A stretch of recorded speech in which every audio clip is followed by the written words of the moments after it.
fruit. But Damn near killed her.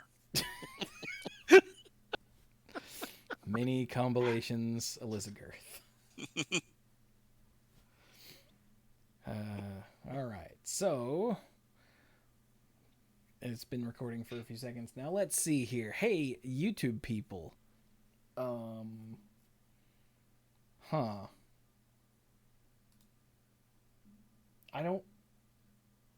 got nothing. Hey, YouTube people, did you read my Next Fest articles? They're both up now on patreon.com/themanapool. I don't know. I'm gonna say that during the show too. So I'm very sorry, YouTube people. I'm out of practice. I'm all befuddled. I don't have anything exclusive for you. Oh, I don't have any reading comprehension. They're articles? I thought they were videos. I haven't checked them out yet. Oh, God, no. If they were videos, I'd still be working on them. Yeah. Okay, great. I will go look at them later. Yeah, I did one in February and for that Next Fest, and then I decided I'd do it again with this one. I played 30 games, and it was like 10,700 words. So I was like, let me split it into two. Because that's too much. I wrote a lot, Mike. It's awesome. I look forward to it. Yeah, they're on patreon.com/themanapool. They're free. No need to give me any money to read the articles. Ouch. And okay then. So that's enough of that. Let's go.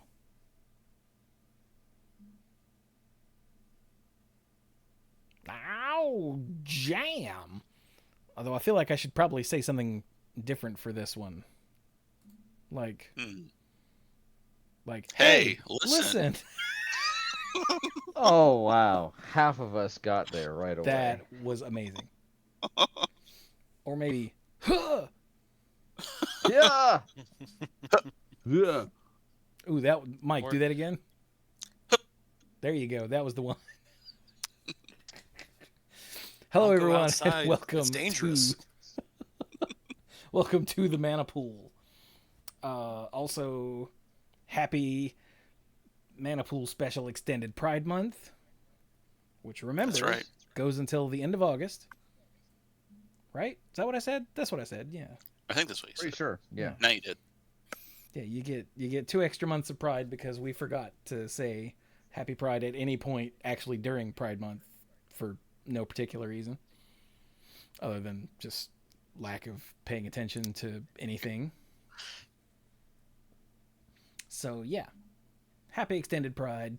Go out there and piss off all the losers.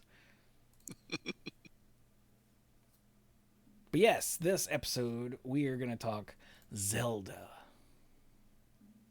for some reason. Just and all of if it. If you have been playing long enough, maybe you're hearing that song in your head right now.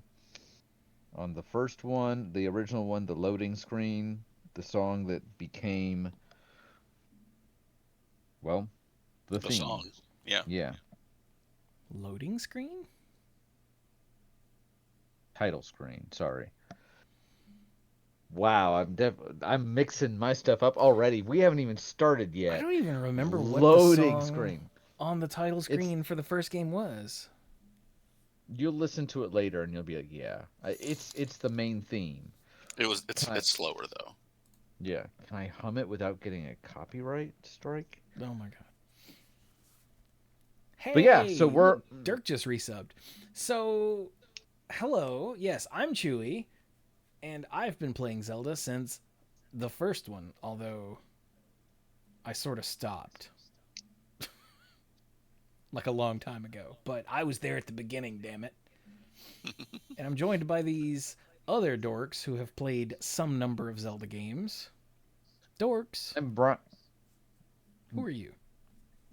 I'm Brian, and I started with the beginning, and I have played what I believe is the vast majority of them Some of the ones I have not played are some of the more recent ones. I don't know if that's going to be an issue for us kind of as a group, but Not this episode. um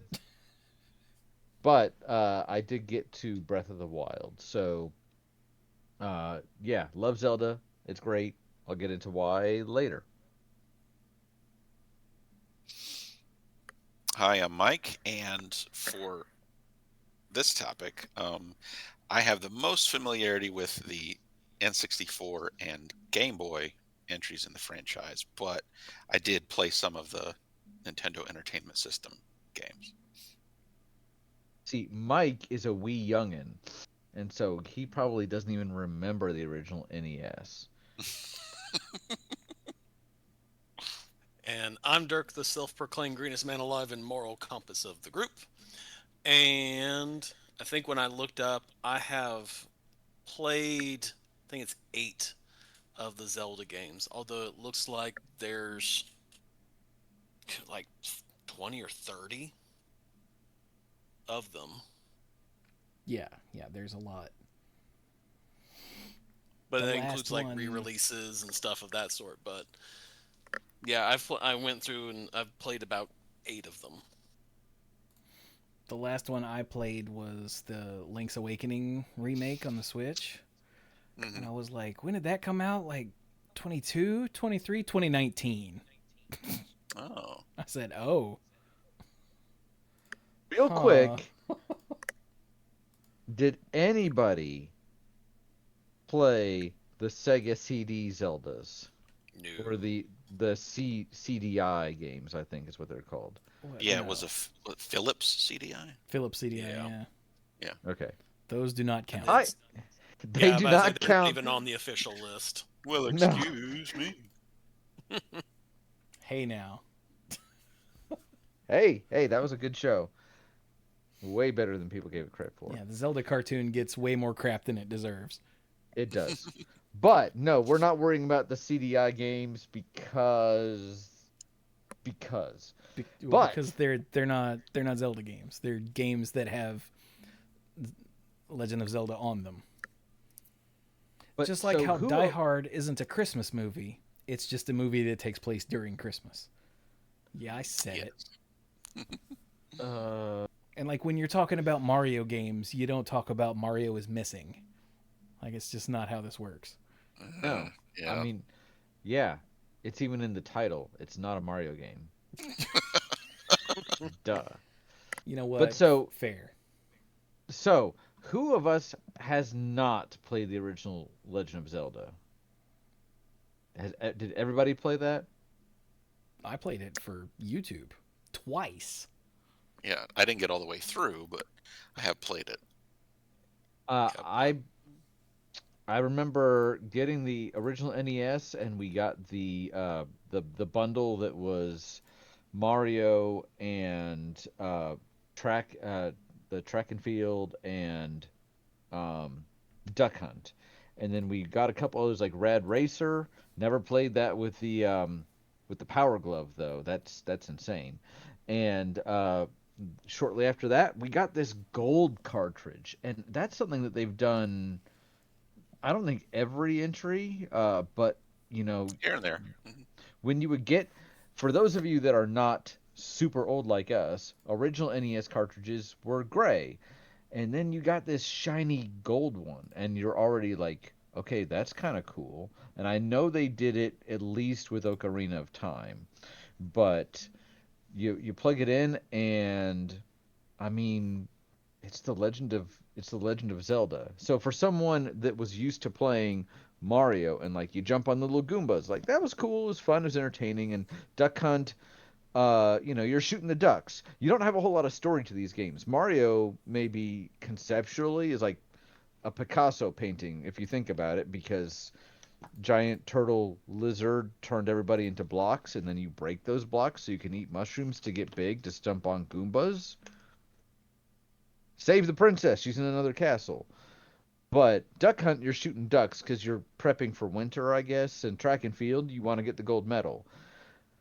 Zelda, for a kid like me, you're a warrior, you get a shield and sword, and you have to go beat the bad guy. And I'm like, yes, This is This peak. this I understand. For the original Legend of Zelda, you got the game and you got that fabled artifact from a bygone age. Not the Triforce, no, no, no, the game The manual. manual. And you read the game manual either on the way back from Blockbuster from renting this or from the game store where you bought it. Toys R Us, I think, was where we went. And that, I know we've talked about this before, but just so much of the immersion of like, here's a little book dedicated to this and learning the story. Hmm. I don't, I don't think that the original Zelda game, the manual, ever actually showed a picture of Ganon. It alluded to it and it said he was an evil wizard or sorcerer. And, here's a picture of Link helping Impa. And then there might have been a picture of Princess Zelda and, some of the items that you would get and some illustrations of some enemies. But Ganon was never pictured, and that was part of Dude, the mystique. the art in the original manual was so good. It was. It absolutely was. And this was definitely, I would say, almost minimalist. You had a couple, really good pictures, and then it let your imagination fill in the rest. And from a gameplay perspective, you have this manual. You're learning the lore of it, and you're like, hey, Princess Zelda had the Triforce of Wisdom, and Ganon won it because he had the Triforce of Power. So she broke it up in 8 pieces, and then he kidnapped her. You need to get him. Go at him, and then you start the game, and it's like, hey, Link, you're on the screen. What do you want to do? You don't have a sword. I think you have the shield, and Yep, you have a that's small it. shield. And there's a cave right there that if you're wandering around, the cave is definitely the most stands out on the field. And so you might go down it and be like, hey, it's dangerous to go alone. Here's a sword. But the game does not have much in the way of training wheels. It is like, go get them. And I honestly kind of love that. And that's something that I think over the years, and we'll get into this a little more broadly later, more and more explanation is given because as games progress, players expect a little more handholding, a little more, hey, you've got a new item, here's how to use it, that sort of thing. But the They're first also more game, complex than they used to be too. Yeah, yeah, it gets more that's true. complicated. That's true. That is fair. But the first one had a decent amount of complexity and they expected you to figure it out. And you're in this fairly desolate world. There are a couple caves with other people. The land is Hyrule and they're Hylian or whatever, but it is a pretty vast and empty world except for you and a lot of monsters. And it's kind of thinking back on it, it's kind of almost post-apocalyptic. Ganon has taken over, and it's kind of fascinating that it's basically you versus the world and a couple other people. Again, no, there's a couple shopkeepers who are like, hey, give me an exorbitant amount of rubies and I'll let you buy this thing that you're going to need to save our lives. Sure. um but Uh, you know real quick, for anyone yeah. that's listening to this while working on a computer, those Windows noises you're hearing, that's me. I'm sorry. I opened up there's another one. I opened up Launchbox to open up the manual and it hit me with a bunch of notifications that I'm trying to stop. So sorry about that for anyone who's like, what is my computer doing? No, it's your podcast. Sorry. Sorry. Yeah. So, but the goal with this discussion is not to spend like 30 minutes on every game, although if Too we late. love the game, but this was the introduction to the whole series. I've heard, and much like when we talked about Castlevania and other games, I've said, oh, we talked about the myth about how Final Fantasy was named. And we've talked about other kind of conventional things. I have heard that Miyamoto, the lead designer for Zelda, was really inspired by exploring the wilderness and woods as a kid, Yep. and he wanted to kind of bring that to the game. And I think it comes across that way, I think it's relatively successful because you're plopped down in this world. The instructions are like, here's how to use some of these items. I feel like the instructions were a bit misleading with the whistle because it says you need to blow the whistle to get to one of the dungeons, and that's not entirely how it works. So it wasn't like wrong, but it wasn't exactly correct. And then you start fighting enemies and you're finding your way around and you're kind of learning a lot and you grow as Link grows. There's no experience. He doesn't gain levels, but he does gain hearts and he gains new weapons. Um, and there's a bit of almost like levels because the sword upgrades you can only get when you have enough reserve hearts. So you can't just jump right to where the best sword is and be like, gimme. You have to progress along the way, and the main way to gain new hearts is by completing the dungeons. So it's honestly, it set a lot of. I mean, how many games owe their entire gameplay to Zelda? Yeah. So, I mean, Talking about the exploration, that I think is the biggest thing that stayed throughout the entire series. The exploration, the going mhm, around, wait to trudging around the world, trudging across all the way across the map to get to somewhere that you think you remember pretty well how to get there, and now you realize it's finally time to go back there. mhm, Um, you do feel like there is this kind of like, not pioneer, that's not the word I'm looking for. Well, pioneering, yeah. There is this pioneering feel to it. mhm. Yeah. I think it's one of the main draws. Later games will change some of the perspective, like for those that haven't played it, this one is entirely top down. You have one screen at a time, and Link moves around it, and there might be obstacles and enemies, and then you move enough off the screen in any cardinal direction, and as long as there's another screen beneath it, the map shifts to that new screen, and Link wanders around there. And you can actually put together a map. I'm sure they exist out there now in the age of the internet. But I will Hmm. say a cousin of mine on my dad's side borrowed this game and he had it for like weeks, if not months. And at one point I was like asking dad, like, am I gonna get that game back? So he reached out to them and they were like, oh, I didn't know you wanted it back right away. That cousin was actually drawing me a map of the overworld and of every dungeon, and he didn't get a chance to finish. I felt kind of bad Wow. when he gave it back. I also had no idea that's what he was doing, but it was helpful. But at the same time, I kind of wanted to do that myself too, you know. So, but that was ambitious. You can map the whole thing, and then the first time you get bombs, which the game doesn't, except for the manual, the game doesn't tell you about bombs. They're not actually like an item that's locked in a dungeon. It's just a random drop by an enemy, and once you get them, then you've got them. The or you can minute buy that them in a shop. right, but the first time you set off a bomb on a completely nondescript wall and a secret cave opens, you're like, I'm gonna bomb everything now. I'm gonna burn down every tree with a fire rod just to see what all I can get. Um, Hmm. and Oh my the god, exploration. the manual doesn't say anything about bombing walls. It doesn't. It So you says have to. bomb. Set one of these and Link can overpower the enemy with the explosive blast. And then it talks about um, how many bombs you can carry at once. Hmm. Does the Too funny. candle? The candle doesn't say anything either. It just talks about lighting up dark rooms in the labyrinths. Wow. So you, the player, are doing this, and maybe you're like, I'm gonna blow up that guy, and then you happen to get close enough to the wall that it opens a secret entrance, and you're like, mind blown. Oh, wait a minute. Okay, it says caves are not only in places you can see, just later in the manual.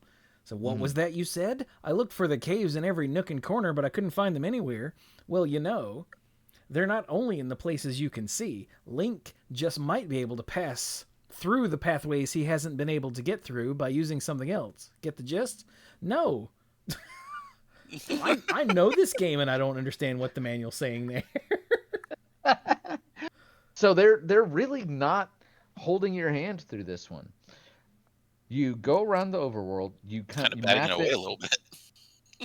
you go around the overworld, you start finding the dungeons. I feel like the first one is fairly intuitive to find. You're like, "Oh, there's a bridge. Oh, it goes over water." And it does tell you like the number when you go in. It's like, "Hey, this one's number 1." Yeah, it If says you level accidentally one, I think, or something like that. if you accidentally found like level 6 first, you're going to die. Those whiz robes. Oh my god. The But you manual does tell you how to get to the first dungeon, does it. Okay. It has been literally and it almost 40 shows years since I've looked you at this manual. a piece of the map. It's Enough to one, get you two, started. three, four, 5 by 6 Mm. area of the map with level one in the upper left corner and level 2 in the upper right corner. It's like here's the map to get to level 2 underground labyrinth because they weren't called Okay. dungeons; they were called labyrinths in the first game.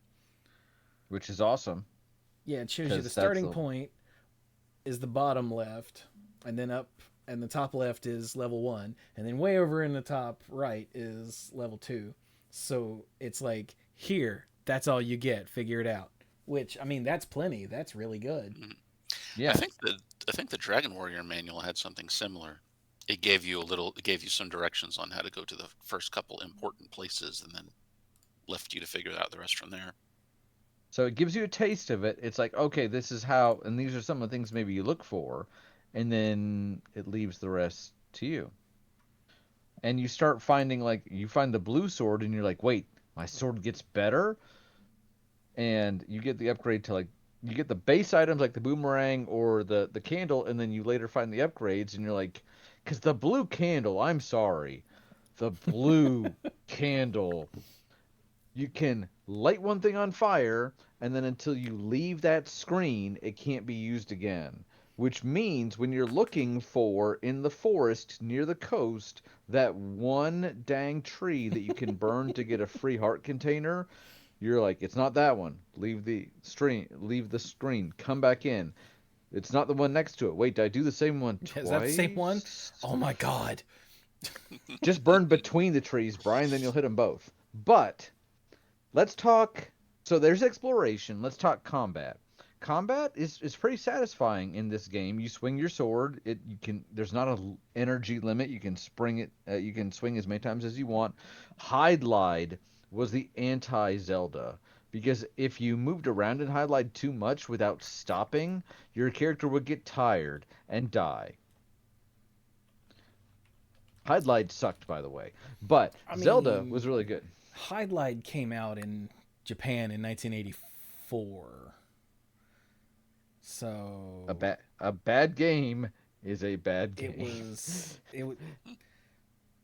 okay. The NES port was pretty bad, but it was also by the time it came to the US, it was like way out of date and old fashioned and came out as a new game. And what the hell are we even doing here? So you're saying it was just a very primitive design. That's why it was so bad. Yeah, and its original version on whatever the NEC PC 6001 and PC 8801 were way better than its NES port. Just because I don't want to hear the oh well actually yeah we know Yeah. Hide Glide Yeah. wasn't a bad game in and of itself. It was just outdated by the time it came to the US, and the NES Yeah. port was kind of ass.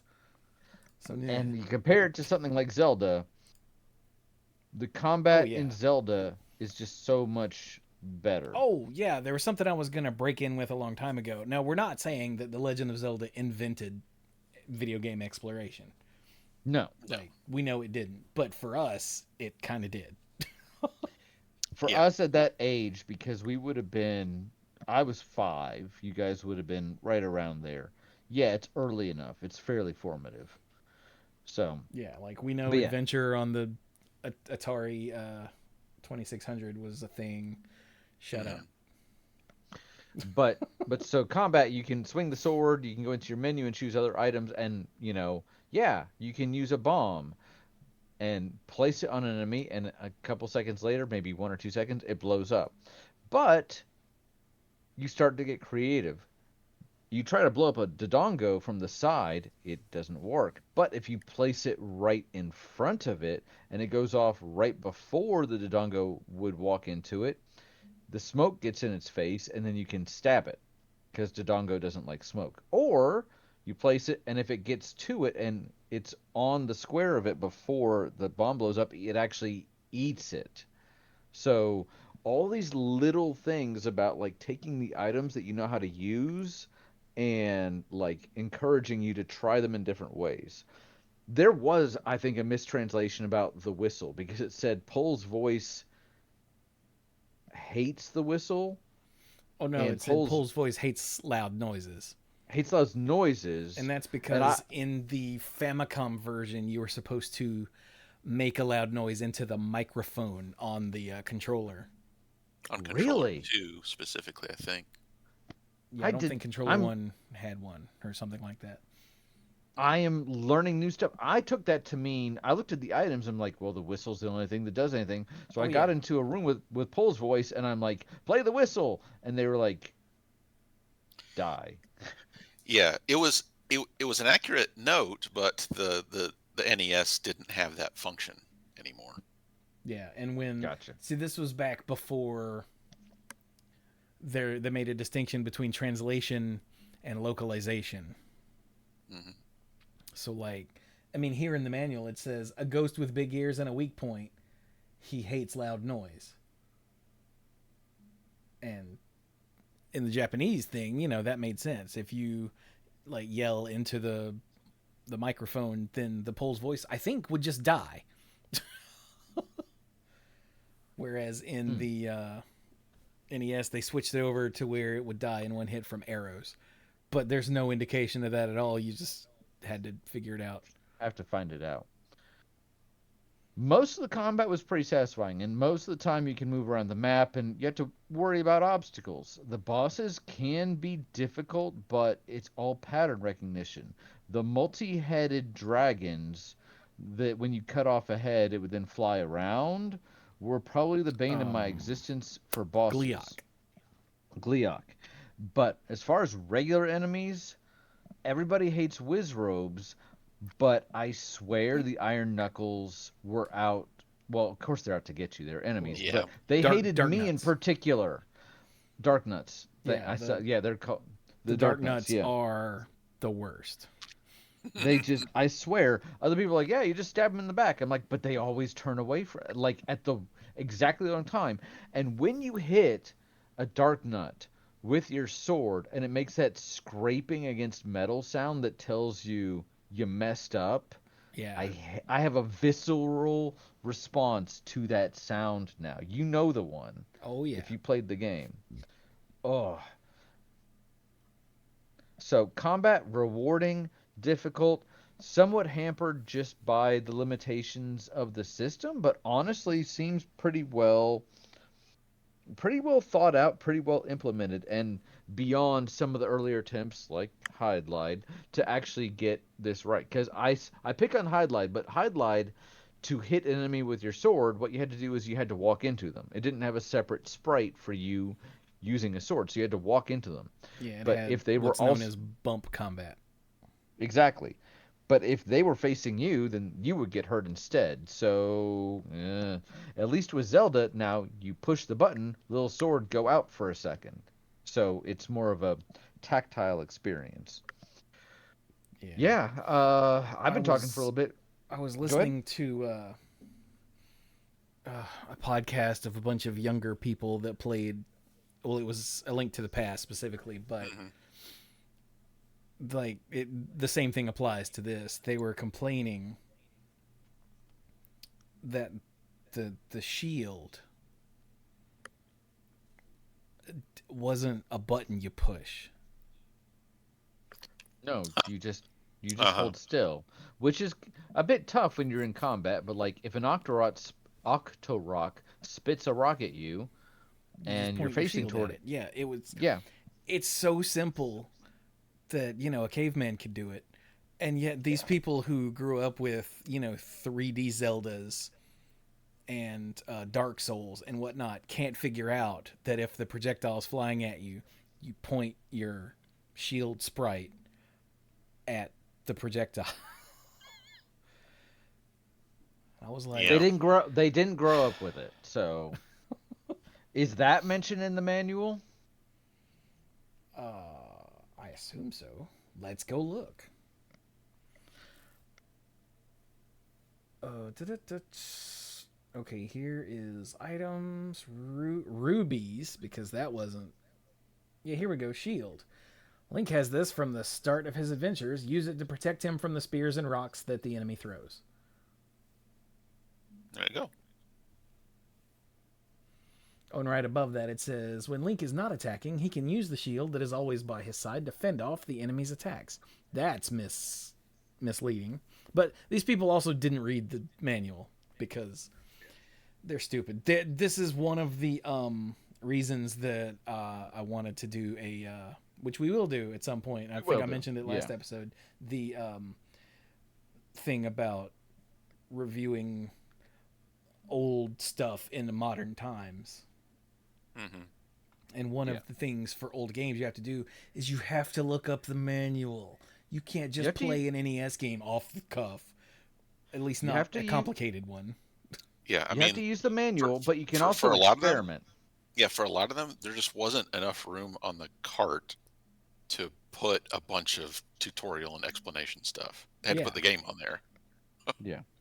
Or you just go into the game and you try to see what works. So, which can be frustrating, I'll admit. But if you're fighting an enemy and you just stop for a second, the shield will do its thing. So, just gotta get in there. Yeah, but when I hear young people say, "Man, I had to go look up a walkthrough," I'm like, just because the game didn't tell me anything. I'm like, in order to get to the walkthrough, you had to Google Legend of Zelda walkthrough. Change the last word to manual. Manual. Thank you. But anyway. Well, and again, when you talk about NES games or anything like that sort, the NES was in a really weird spot of games that were for like games that were actually like a story, adventure, things like that, and games that were derived from arcades. Because arcade games had point systems. Yeah. This is why if you played like Double Dragon or Mega Man or Mario or any of those, there's a point system, and the whole point was for you to get as many points as you could. This was one of the first games I played where there was no point system, where it's your goal is to try and collect all the pieces and win the game and all that. And wasn't one of the big gimmicks of this was one of the first games that had a battery to it, so it could actually save the files. Yeah. Mm-hmm. Yeah, in America, yeah. Which is just insane to think that back in the day you had to remember or write down, or a thing that I tried when I was a kid was take Polaroid of. That did not work. Long, complicated passwords. Thank goodness this one had the battery backup. Because that was the Nintendo powers would come with the here's the code for you to have beaten all the Mega Man bosses and to go to the final stage of Dr. Wily and everything. Is if you knew what the code was, you went straight to the final thing and you can just play it as many times as you want. You didn't have to bang your head up against I can't beat Guts Man and everything, or the stupid yellow blob man. The yellow devil. The yellow devil. Right. Dirk brought that up on our recent episode about, which one was that? Enemies that don't look like they should be all that were all that. But end up like clearing the deck with us. Yeah.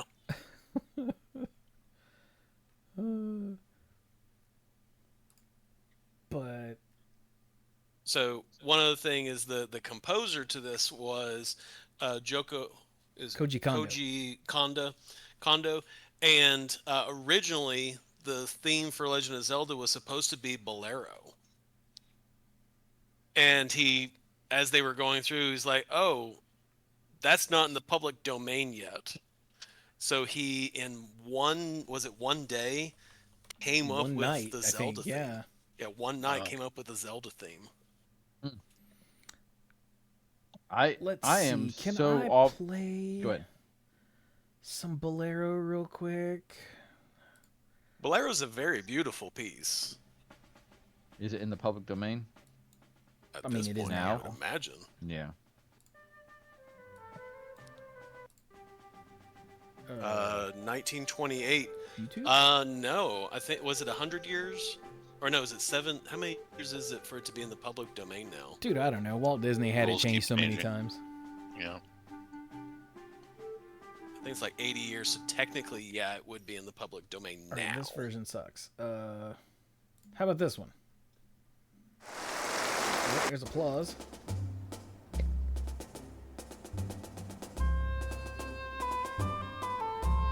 Oh, this is Bolero. Okay. Yeah, okay, I know this. There, I'll stop that just in case there's some sort of copyright problem with it. But but yeah, that one. Yep. And yeah, they found out like literally last minute, oh, we can't use this. And so he went home and like concocted what would become one of the most classic and iconic pieces of video game music ever overnight. Overnight. I am always envious of those with creative talent. I Right. try to have some of that, but every now and then there's someone like this is a master and just is like no. You heard, I don't know if you heard, but who's the lead designer for Pokemon, the early ones? I'm not sure that I know that person's name off the cuff of my top of my head, but they made the first couple games, which was what, Blue and Red, and then later Yellow, and then the second gen came out, and I think it was what, Silver and Gold, Mm-hmm. and Is it uh, is it Satoshi Tajiri? That's the one that's created it. Yeah. I think possibly, but Yeah, they main decided. director planner for the first generation of games. Yeah, there we go. So for the second generation, they were talking about like, hey, we've got this new section, and wouldn't it be cool if we had like the whole first section, but we'd have to do it in such a way where it could support the new data, and they all thought like, oh, it's going to be impossible to do that, and the director went home and did it like in a weekend. Literally shoved in basically the entire contents of the first generation in just like a weekend. And they're like, "How did you do that?" And he's like, "Because I'm awesome." So is how I understood the story. I found out from other examples that that's not always entirely true. But so that is great. And The Legend of Zelda, you can't think about it without thinking about some of the music. So music, check. Gameplay, check. Combat system, check. Items, a bit unwieldy in the first one, in that, like again, the blue candle, some of them, the uses being tied to like the screen you're on. Later games would introduce stuff like magic meters and whatnot to try to make that a separate resource. But for the time, The Legend of Zelda was amazing, and there's a reason why the characters from this have endured so long. And again, the first game was fairly simple story, but it catches you, you explore it, and you love it. Anybody else got anything to say about the first entry? Oh yeah, there's a lot. Okay. So you know how there's a second quest to The Legend of Zelda? I totally, Yes. man, at least 3 times I was like, mention the second quest, but then we got talking about other stuff. Yes. Yeah, this is another one of those crazy happenstance things. Because of a okay, I'm not gonna get this entirely right, so I apologize. But from what I understand, because of a misunderstanding of how much storage space they had to work with on the cartridge, it turns out they used only half, like exactly half, of the storage space they had. So rather than let it go to waste, they just made another batch of dungeons. Oh, okay. for and just made it a second quest that would unlock after you beat the first one, or if you start with the name Zelda. And the second quest ones were actually a lot harder because I think all the dungeons in the first one you can find, like, they're there. If I remember when I remember playing the second quest, some of the dungeons you actually have to use the bomb to find the doors, Mhm. Oh, and this you have to use some of your equipment to actually find the doors. Well, there's some of They're those Mike in not the was just first mentioning. game there. too, in the first quest too. I just don't remember that. I mean, level Mike 9 was you have to mentioning. bomb Spectacle Rock, Okay. Yeah. if nothing else. But I'm pretty sure there's one that's under a random tree. The eighth dungeon is under a random tree that you have to burn. Yeah. Um, Mike mentioned that he hadn't actually finished the first game. I have beaten the first game a couple times. I have never beaten the second quest ever because I think you almost need to have a guide. And I Yeah. hate to say that for an older game, but you would have to literally bomb or burn every square in these dungeons to figure out what's going Yeah, on. the second Yeah. quest is absolutely hard mode. Like, Yes. okay, Yeah, I only know about it from watching Chewie play it on stream. yeah, And yeah, whenever it's just I made to be a challenge. Like It's yeah. you beat the game, you're good at this. Now let's see how good you really are. yeah, like when I played through Zelda on YouTube, the first quest is I did it in 9 videos. Like, and they're all between 20 and, well, the longest one is 37 minutes. So they're all between like 20 and 35-ish minutes long. For the second quest, not 9 videos. Remember that. For the second quest, it took 18. Literally twice as many. And there was a good hour that I cut out of a video of me just wandering around because I could not find the next dungeon. And finally, I was like, chat, for God's sake, will someone please remind me where it is? And they're like, Lost Hills. I was like, son of a. All right, thank you. Because I just wandered. Because I was doing it all from memory. And I'm like, okay, I think it was like level Yeah. 5 or 6. I'm like, okay, there's 9. It's way up there. 8. Okay, this is 8. Damn it. All right, hang on. What's in here? And I just could not find it to save my soul. So, and that's like I cut out so much of that one stream. And even with that, it still took me twice as many videos. Like the second episode, I named. Wait, where is it? Why is level 1 so hard? And like enemies are different, so everything has been shuffled. The overworld is the same, right? All of the secret locations in the overworld are still there, but what the stairs under this tree that you burned, what that leads to is different. And Right. all of the dungeons are completely new. I And think a bunch of the enemies are different. So, I like in the feel first like it's quest, been you bump into a bubble, and it takes away your ability to swing your sword for, I don't know, 3, 4, 5 seconds, something like that. Mhm. And you're like, oh, those things are annoying. In the second quest, instead of being bubbles, well, there are bubbles, but there are also red bubbles and blue bubbles. When you hit a red bubble, it takes away the ability to swing your sword permanently until you bump into a blue bubble, die, or drink a potion. Dang. So, yeah. Like the The Stalfos. dungeons are different in the second map.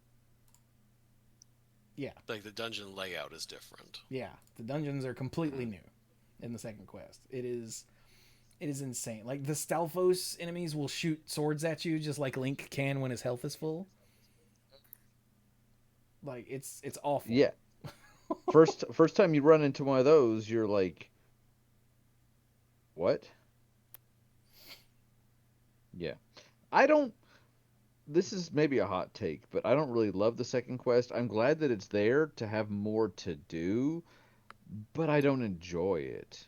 It just makes me feel dumb. Yeah. So, The last, I'm sorry, the next to last episode, I titled "It consists entirely of dead ends," because level 9, which is the last one in the second quest, does consist entirely of dead ends. It's really confusing. see, at that point, I would just be like, what am I subjecting myself to? Yeah, but I'd come all that I way. I know, I gonna know. beat again, and damn it. If I got that far, I would definitely be, doing my best, but But my uh, old man, story time that I have to bring up every time I talk about the original Legend of Zelda. My old man got to the point. He played a lot of Zelda and a lot of Tetris. Those were his two games, and he got to the point where he beat the Legend of Zelda, the first quest, without dying. that's impressive.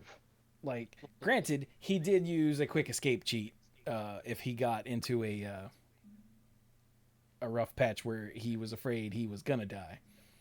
Where using the second controller, you can it's like press up and start and select or something, and it'll take you to the continue retry screen that pops up when you die, but without dying. But as anyone who's played Zelda knows, you can just die. Yeah. Yeah. Like there's no instant death, but you can get bounced around to the point where I died. Great. You walk into that room full of blue dark nuts where the door slams behind you and there's nothing to do but fight the dark nuts. Like you have to kill them all to open the doors. That room is the final boss of this freaking game. Yeah. And yeah.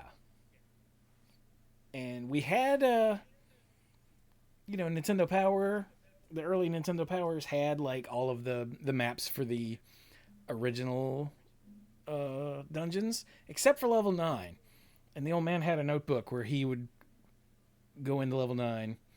He was drawing a map. He would go into level 9 and just start bombing walls, and he would mark them on his map. And when he ran out of bombs, he would leave, go find more bombs, go back in, go back to the last room he was in, start bombing walls again. Awesome. Your Until dad is awesome. he got Yeah. through it. And we did the same thing for the second quest. Although I think by the time we got around to trying to master the second quest, I think that like a full strategy guide thing had come out. So when we got stuck, we would just go to it. But I could be wrong there. I don't remember when that came out. But the other thing the second quest adds is walls you can walk through Yep. in one direction. That have no visual clue. Yeah. Yeah. Oh yeah, that's the thing we should point out.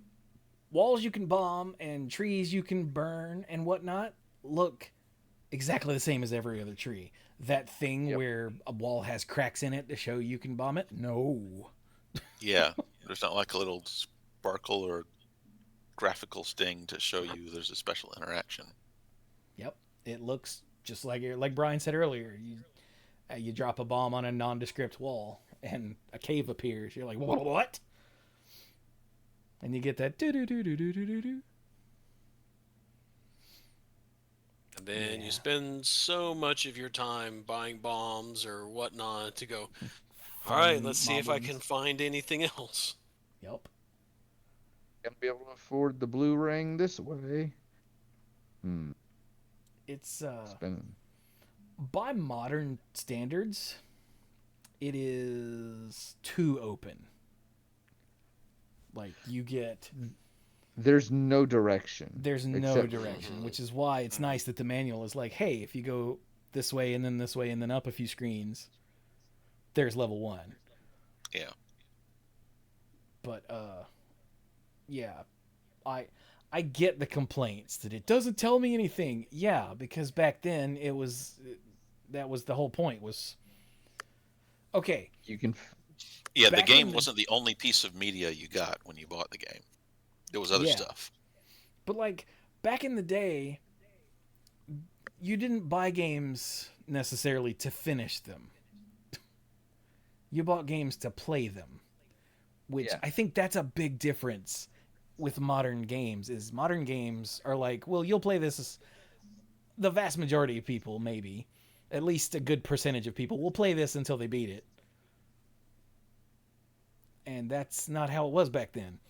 Like Right. Mike said, he's never finished the first game cuz that just wasn't if you did that it was an accomplishment. It wasn't like, "Oh, hey, I beat the game. Oh, cool. What else you been Yeah. playing?" No, it was like, "Oh my god, I beat Zelda." Like, "Holy crap, you beat it." I remember my brother and sister both watching me beat Super Metroid, and they were like, "You just beat Super Metroid." I was like, "Hell yeah!" Like, if we were 10 years older, we would have gone out for drinks later, because that was it was the thing. We Yeah. beat the game. Yeah, it was an So, accomplishment. It wasn't standard fare. right. Like I have a gaming confession. I Mhm. am pretty sure I've never beaten the first Super Mario Brothers. I never did. I I have haven't never either. beaten it without using warp pipes. I have beaten it, and that I'm not saying warp pipes are not legit because holy heck, man, the playing through all 8 levels, blah. That's a lot. Um, yeah, but I have beaten it with the warp pipes, and I that don't think is I ever got past 8-4 cuz because 8-4 eight is a bitch. 8-4 is a labyrinth in a game that you don't. Most of the game is not labyrinths, Yeah. so you're just like what? So But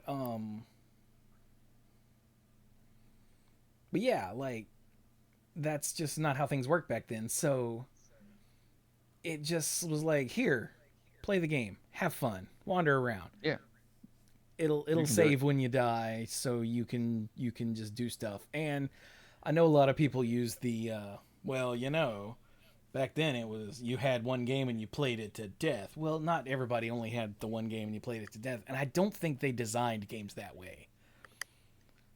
I don't think they did. That's just a thing that old people say to like shame young people for their excess or something. I mean, again, like we've all talked about how many of us got the combo that I mentioned for the NES that was the 3 games in one. Yeah. So you might argue, oh, it's all the same game. It's really not. Duck Hunt and Mario and Track and Field were very different. So But there it doesn't tell you anything. The manual gives you the basics and some hints. Clearly not enough. I did not realize that the bomb and the candle didn't even mention burning stuff down and blowing Hmm. stuff up. But it's one of those games there where you're supposed to get lost and wander around Yeah. yep, and And I think there's die also the because expect. you found the Mhm. freaking Lionels up before you get to the cemetery and weren't prepared for it, and then they murder you, and you're like, oh, Yeah. And I think there's also the expectation of the social angle that had been a part of home computer gaming for a long time before then, where yeah, there's the expectation that you're also going to talk to other people who were playing the game and trade hints and discoveries and things. yeah. Not Yeah, that online was a because online didn't exist yet, but like at In the neighborhood. school, Yeah. yeah, hmm and that was kind of the thing with video games, including Zelda at the time, which was it's not meant to be like speed running the game. That wasn't the point. The point was here's this world, go explore it. Yeah. And it was sort of your job to go do that. And like the guys are saying, you could go and um, talk to other people, share maps, share stuff and everything. But games in the 1980s was go and explore this game. It wasn't meant to be speed run this game, because if you did, okay, you just paid full price for a game that you could probably beat in about 2 hours. Well, you could get some sick bragging rights from high score or a fast pace playthrough. Why can I not talk? And I'm not, But and not yeah, to say that, the but point was to entertain yourself. So right, is that if you look at the main story and everything, um, for the NES games, if you knew what you were doing, these games don't last long. They're not huge cartridges. They're not like in depth, 60-hour games like what we play a lot of today.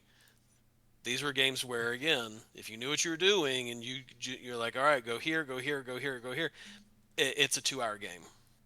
For the most part, yeah. We have talked about some examples like Destiny of an Emperor that are not, but for the most part, due to the limitations of the hardware, yeah. So,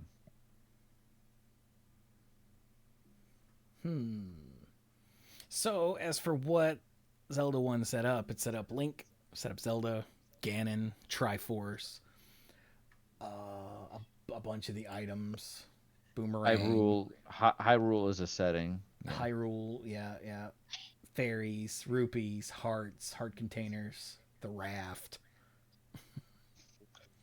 The raft. And it's You sort may of have already. Metroidy, like who was the guy, whoever it was that did Symphony of the Night. mhm.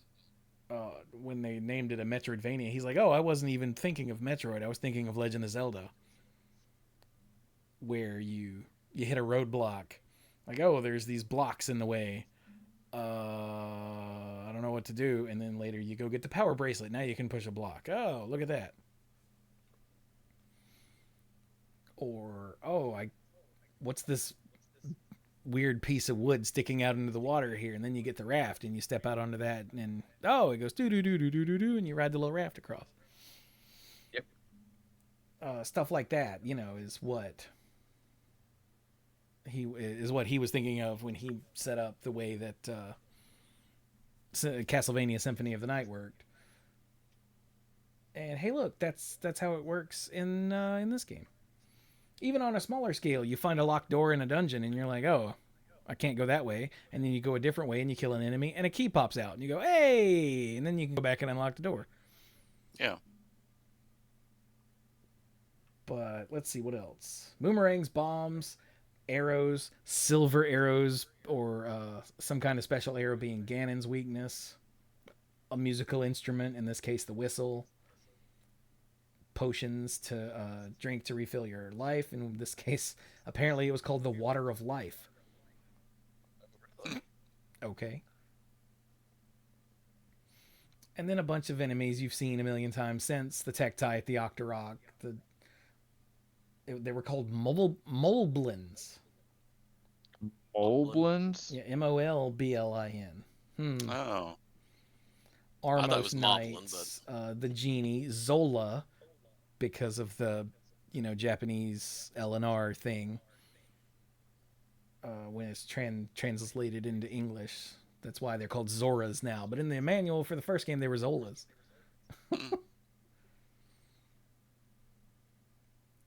And yeah, Stalfos, Dark Nuts, the Wizrobes, the Gorias, the little dudes with the boomerangs. Yes.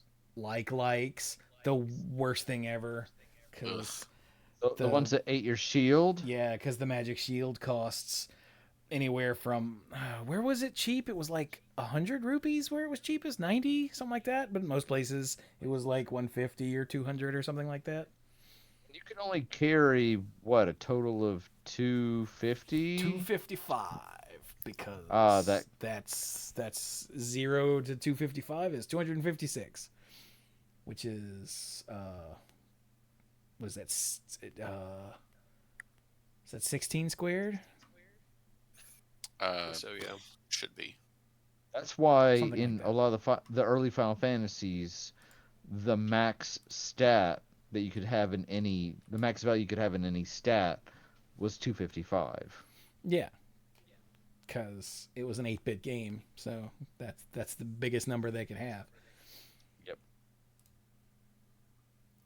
But yeah, I mean they're all here. The music and having separate music for like the overworld versus the dungeons. You didn't have boss music, but you had the breathing. Oh yeah, Remember the dude. When breathing? you were in a room on the map that was adjacent to the boss room, you would hear this god awful just rhythmic sound. Blah, blah. Yeah. What the heck? And it was the boss breathing in the next room. Which a lot of times, if you're adjacent to it, you're about to come up on it. And in later dungeons, sometimes it is nope, because you actually have to find like an underground tunnel that takes you there. So you might have like half the dungeon left, and you're like having heart palpitations. So Yeah, I distinctly yeah, remember hearing the old man go, "Already?" I don't remember yeah, which dungeon that is, but it was a thing. yep.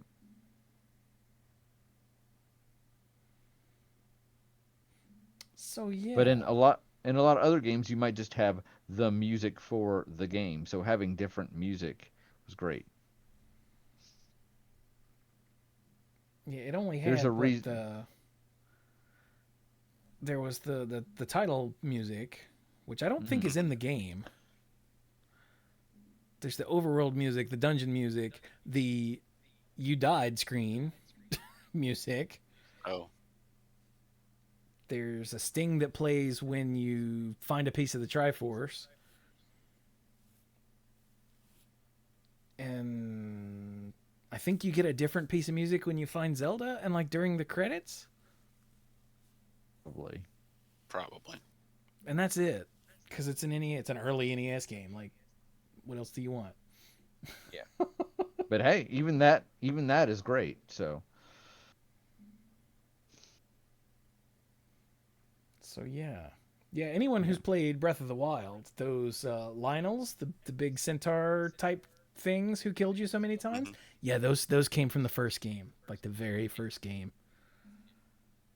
When I Breath of the saw one of Wild. those in Oh like an man. early Breath of the Wild video, I was like, did they really bring back the Lionels? That's so cool.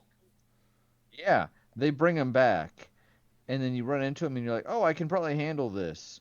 And then I was like, I can't handle this. And then much later in the game, I was like, I wonder if I can take a Lionel now. No, No. no. So, but yeah, it laid the bare bones for everything that was to come. And you might go, well, yeah, duh. It was the first game. But a lot of first games don't go anywhere. Or the second game is so different from them, and it's the second game that takes off that everybody forgets about the first game. Yeah, that Uh, is not what happened here. no, no segue. Unless we have more to talk about the first game, we may not get as far in this Yeah, no, series as I thought we might today. I think we're good on the first game. All right, Yeah. so you have a proven thing. People really liked The Legend of Zelda. You start work on a second game, and you have a couple choices. You do a clone of the first game, Oh just my like the goodness. same thing. Bless you. Or you do enough of a tweak. Think of like Mario 2 in Japan, what came to be known as the Lost Levels in the US, where it's basically I more mean, More that's Mario just the levels. second quest. Right. And then you might have a game that is completely different because you don't want to just do the same thing over again. Think of Mario 2 in the US, Yeah. which I know was a reskin of what, Doki Doki Panic or Yeah. something. Yes. But Mario 1 and Mario 2, aside from having characters that jump on bad guys with those characters is completely different. Yeah, and then there's something like Castlevania 2 that keeps a similar look, but changes up literally everything else. Yeah. Zelda 2 is a lot closer to Castlevania 2 and Mario 2 Then Zelda 1. um than Zelda 1 basically, yeah. So in you go to the store, you pick up Zelda 2 and you're like maybe you haven't like gotten into the power, you don't know what it's all about yet, but you love the original Zelda. And then you start reading the manual on the way home and you're like, "Oh, this seems a little different. The story, the story."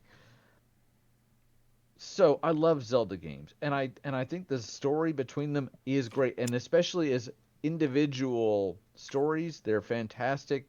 Not gonna really get into the whole Hyrule compendium right now, but Zelda 2, I remember reading the manual and the first time being a little like, well, that's a little weird because it turns out, hey, Link, there's another Zelda, but this one's been sleeping for like 100 years, and then since she's been sleeping, every king has decided, you know what, we're gonna call the princess Zelda. And even like 8-year-old me is like, that feels shoehorned in. Like that feels a little weird that they all have to be named Zelda. But whatever.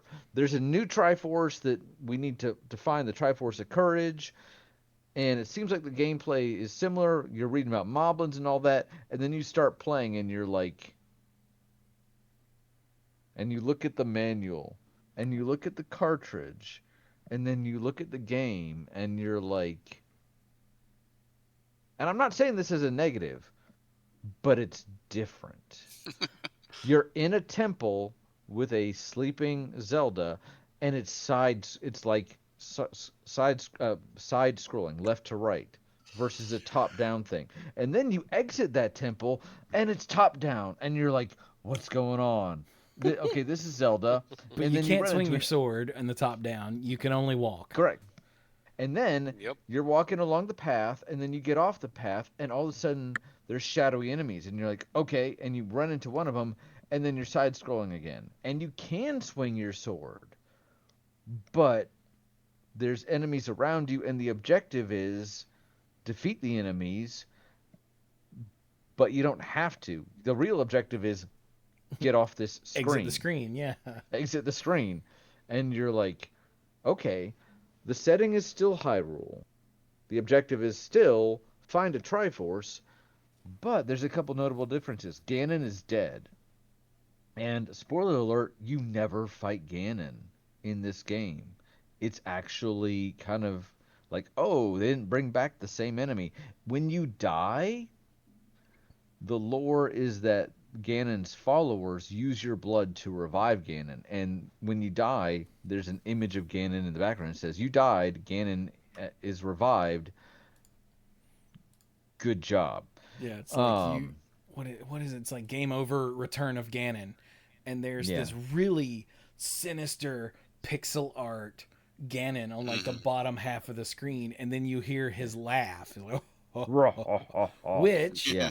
did you know that they used that exact same laugh in Punch Out? They just sped it up Really? for oh crap, who was it? Mike Tyson. Was it Bald Bull? Yeah, when Bald Bull beats you, which Bald Bull will beat you because you're gonna miss the punch on the bull charge. He stops and like laughs at you, and it's the Ganon laugh from Zelda 2.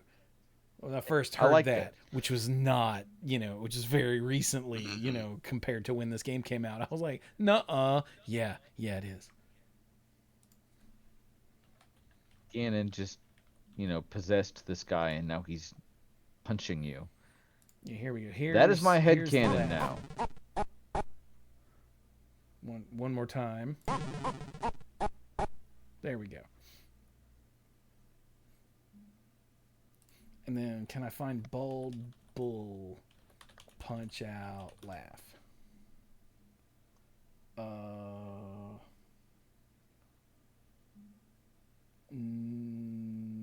Can't find a file of just that. Damn it. Oh well. Anyway, keep going. So, your Link, you are the Link from the original game. You're looking to wake up this different Zelda. What happened to the Zelda from the first game? She's living her best life. She's, doing whatever. But you are told that this previous Zelda was ensorcelled into sleep by, I think it was her brother or something, who was acting under the direction of a wizard, because she wouldn't reveal where the Triforce of Courage is. She can only be woken when you find the Triforce of Courage. So what you must do is you must travel throughout Hyrule, which is much, I will say this, it feels bigger. The overworld is more expansive, and you have to find the palaces and put a gem in each palace, and that will open the way to the final palace where the Triforce of Courage resides. And you know what I said about that first game about not leveling up? Well, screw that. You've got levels here. You have three separate levels, in fact. You have a level for your hit points, your life. You have a level for your strength, and you have a level for your magic. And yes, you do learn magic spells from people in towns, which is its own thing. We'll get to the fact that there are actually towns with people in them. Apparently, after the last game, the people of Hyrule were like, yeah, and they repopulated like crazy. Maybe they were all just in hiding under rocks or something. But Oh Well, no, the portion that's a of the wider. map uh, that the Yeah, I was first just about game to say takes the place same on, thing. there just aren't any towns. Yeah, that's a wider world that you're exploring in Zelda 2. There is a small area of the Zelda 2 overworld map that's like a mini reproduction of the Zelda 1 map. Yep. okay. And yeah, while Brian was talking, I was reading over the story, and it mentions the Zelda you rescued in the last game. It says the story of the adventure of Link. Bullet point. At the end of a fierce fight, Link overthrew Ganon, took back the Triforce, and rescued Princess Zelda. That is the only time the original Zelda is, or the Zelda from the first game is mentioned. Well, I guess he does go see Impa, Princess Zelda's nursemaid. And that is the only time that the Zelda from the first game is mentioned. It's like, hey, this Zelda here, behind this door that we just opened, hello, has been asleep for, I don't think Long it time. specifies, but it's been a long time. Yeah. And that's it. So what happened to the Zelda we rescued? I don't know. She's doing great. I'm sure Yeah, she's fine. she's fine. It, She's in it, it wasn't you, it was her. yeah, So she she went had to get out. a farm upstate where she can frolic and play with all the other princesses. Wait, no. All the other Princess Zeldas, because they've all been named that because Daddy really was upset about losing this one. So guess what? You're Zelda, and then your daughter's gonna be Zelda. I feel like that sounds like all sorts of. A therapist would have to really unpack this family. Let's put it that way. But you wander around, you get into combat on these side-scrolling ones, and as Link, the combat is you still press the button, you still jab the sword out, but as you go around, not only do you learn magic spells, but you learn sword techniques from people in towns, and after a while, not only will you be able to stab left and right, but you can stab up as you jump up, which this Link can jump. That's a feat that we won't see again until the Game Boy. Link has problems with vertical movement sometimes. But you can also jump and then stab down. And as soon as you learn that move, you are doing that for the rest of the game. Yeah. But you learn some spells, some of which are handy, looking at you, heal spell, and some of which are extremely niche, looking at you, thunder spell, that you basically need to beat the second to last boss and don't otherwise need. And there's some, like the fairy spell, that you'll use way too often. Like, And I was, the spell that I still don't know what that does. I feel like I knew at one point. It's been a while. I've replayed the game a couple times on the Wii, but it's been a while. I feel like it had a purpose. Oh But so yeah, you're going to, Yeah, this Zelda game had some problems with in-game documentation. There were many more dodgy translations, some things that were just blatantly incorrect or for some reason overwritten with something irrelevant. And there were even a couple characters whose dialogue accidentally got assigned to a different character in the wrong town. like say it I with don't, me now. I am I error. am error. I'm error. I don't think that this game was as bad as Castlevania 2. Don't look into the Death Star, but it's still like that game actually had like purposely misleading information from some of the villagers because the designers wanted to create an atmosphere of like you can't trust anybody. This seems to be more like oops. So Yeah. Oops. we didn't mean to completely tell you the wrong thing. So but you would have to. I don't think you start out with the raft. At a certain point, you did obtain items from dungeons and from the palaces, which are two different things in this game. And some would help you, like you needed a candle to light up dark areas. You needed a gauntlet to move a boulder out of the way, and you definitely needed the raft to traverse like the second half of the game. Yeah.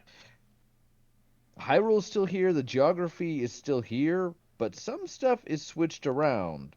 Like Death Mountain not being in the north. Most of the time when Death Mountain is in a a Zelda game, it is like it is the northern feature. And in this game, it's in the south, Yeah, that's which because that chunk of the game down there is where the first game takes place. So, like, if you're south of it, it is to the north. Hmm. right. But from where you start, which actually works from a lore perspective of like the whole reason that Link didn't even know this other Zelda was there was because he hadn't been to this northern part of the map before, I guess. Well, also So there it was magically sealed. that's right. Yeah. So Yeah, it turns out you those start up in the north. I'd forgotten about that. Trippy. I'm so used to starting like in the center or in the south. No, you start in the north in this game. That's weird. But this game has a lot of issues. it it does. Like just like uh, questionable design decisions. Like you have lives, and when you lose a life, you go back to the like if you die in a palace, then you start back at the beginning of the palace. Oh, cool. But if you lose all of your lives, then you go back to the North Castle, which is where the North Palace, which is where you start the game, and you lose all of the experience that you had gained up to, like, towards the next level. Oh, Yeah, and that's the big problem because it takes a while to level up in this game, and to lose that experience is a problem. As I said at the beginning of this, you actually have separate levels for those stats. Each one levels up separately. In fact, if you cross a threshold, um, for if you get enough experience points from an encounter to level up one or more of those, you get to pick which one levels up, I believe. Does that sound right? I mean, sort of, yeah. What the game wants you to do is level up one, then the other, and then just repeat. But you have the option Right. to not. You have the option to not, but doing the same one multiple times in a row will cost you more experience points overall and is just harder to do. The game doesn't really want you to do that, Yeah. but you can. It will require more patience and planning on your part. So, But it's see for me, it's not losing the XP. It's starting over at the beginning because it takes a long time to get places in this damn game, especially when every few seconds, weird enemy sprite things jump out at you and slam into you. Great, now I'm in a combat thing and I got to get off the screen so I can keep walking to get back to the part of the game that I was at before I died for the last time. Son of a. especially if you're a ways away. I get that. It for me, I think it was still the experience thing because you might be right on the edge of like, oh, I'm about to level up, and then I took a hit and now I'm dead, and I have to fight like 50 more enemies. Awesome, and traverse the world map. And it's just like that was the worst part for me is every time that you run out of lives. Why do I have lives? It's a Zelda game. Uh, you end up Which back at also, the beginning, and if which especially if you also were close to the end of the game, like, come on, man, it's gonna take me forever to get back there. Yeah. And I think you started with 3 lives in general. Yeah, Now, as you wandered around the world, you could find one-ups. But finding a one-up did not increase like, okay, so you start out with 3 lives. You find a one-up. Let's say you currently are still on life 3. So now you have 4 lives. If you lose all of those, you don't reset to 4. This is not a permanent thing. It's just, oh, it's like a green mushroom in Mario. It's just a one up. It's an extra Mm. life, which to me raised the question of, do I need to be strategizing when to pick these up or not? Because it feels bad if I'm gonna like get this one up and it goes to waste, you know? It's one of the power ups you can find in the field that's not permanent. You get a heart container, that's you get that. I get an extra heart. I get an experience points bag. Okay, as long as I don't die, I get to keep that. But this one up is potentially valuable and potentially worthless. The dungeons are hard. The palaces are difficult, and some of the bosses want me, like, I want to throw the controller down. So, difficulty in this game is set to challenging. Would you agree? yeah, Yeah. Some of the fencing you have to do with some of the armored soldiers. I don't know if they're technically dark nuts in this game, yeah. In this one, they're but Iron Knuckles. in their iron knuckles, where they've got a shield, and so they might move it up and down, and they're stabbing at you. So you have to either brute force your way through, which is going to result in you taking damage, or you have to just time it exactly right. I feel like as the game goes on, I do get better with that, but then you run into the one iron knuckle, and you just can't land a hit, and then you get knocked back, and you're like, just want to turn into a fairy and fly over this guy, but he's got a key. Ugh. I turned into a fairy a lot. Yeah, it's which the difficulty wouldn't be so bad, except you have lives, and when you lose all your Yeah. lives, you have to go back to the beginning of the game, Hmm. like the beginning location, which it's so frustrating. And then there's the magic thing where some of your magic spells use a whole lot of magic, and if you don't find a magic pot thing from an enemy drop to refill some of it, it is possible to like soft lock yourself if you fairy spell your way through a locked door, and then don't find a key or something, or can't find another way around or whatever. Hmm. You just have to die Yeah. because you can The fairy through addition keyholes in the palace, which is really cool until you get stuck. until you get stuck.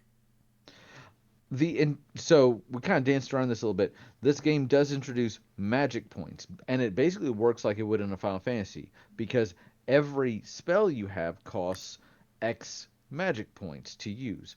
The game visually represents this through a series of boxes that fill up, but it's really just a visual way of representing the number of points that you have. And it's done fairly well, but there are definitely some spells to me that take too much magic. And I don't know if the whole point of the Thunder spell, because you must use it to make the second to last boss vulnerable, is just to use up your MP so that you can't heal too many times in the last two encounters. But Hmm. it it feels prohibitive. Yeah, which is why whenever I get around to playing this, I'm gonna play a patched version that changes some of this obnoxious design decisions. Mhm. Like you do. Yeah. What is this? Romhacking.net. Yeah, there we go. What did I? Zelda 2 Redux. I will say, I do think that Zelda 2 is not as good a game as Zelda 1. Well, I it have a just hard isn't. it just isn't. I don't think that Zelda 2 is a bad game. I enjoy it. I've played it. I've beaten it a couple times. I always have to cheese the final boss because trying to play the final boss fairly is super aggravating, and then you die and you start the level all over. At the very least, at least when you unlock and you actually get to the final palace, the game is like, okay, this is now your checkpoint. It's the only time in the entire game where it sets a different checkpoint, and getting to the final palace, even when you have the way open, is a marathon because the enemy screens you have to traverse to get there are insane. So you don't want to have to do those again. The final palace is difficult enough with its false floors and incredibly complex map and difficult enemies, and then not one but two final bosses. But I've always cheesed the final boss because there's nothing like having to redo that How in whole God's entire name are you dungeon again. supposed to beat him without cheesing him? You're So the supposed to final use all this. boss is the first appearance of Shadow Link. Like you Yeah. beat this Thunderbird thing, Uh-huh. and you're like, yes! And then you go to the next room, and like a light flashes, and your shadow will appear on the wall behind you, and then it walks away and starts swinging a sword at you, and you're like, what?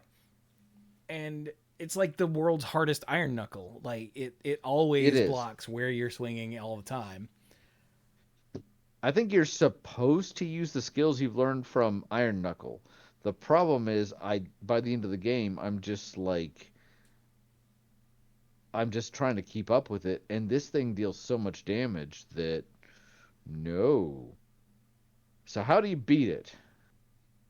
You're very skilled and you swing at just the right time. You dodge, you weave, you cast spells, or you duck and cover. Yeah, you squat on the on the left side of the screen and you spam your attack button. It's the same Congratulations. way. It's the same way you beat the first boss in ActRaiser. Yeah, actually. Wait, the But I witch boss in have ActRaiser? The Mentor or the Centaur. the Well, yeah, but I Centaur, mean the the first boss, first one. the very first one. Same strategy. But at that point, don't you already deserve it from beating the rest of the game? I would say yes. It's it's The it's Thunder, brutally the Thunder, unfair.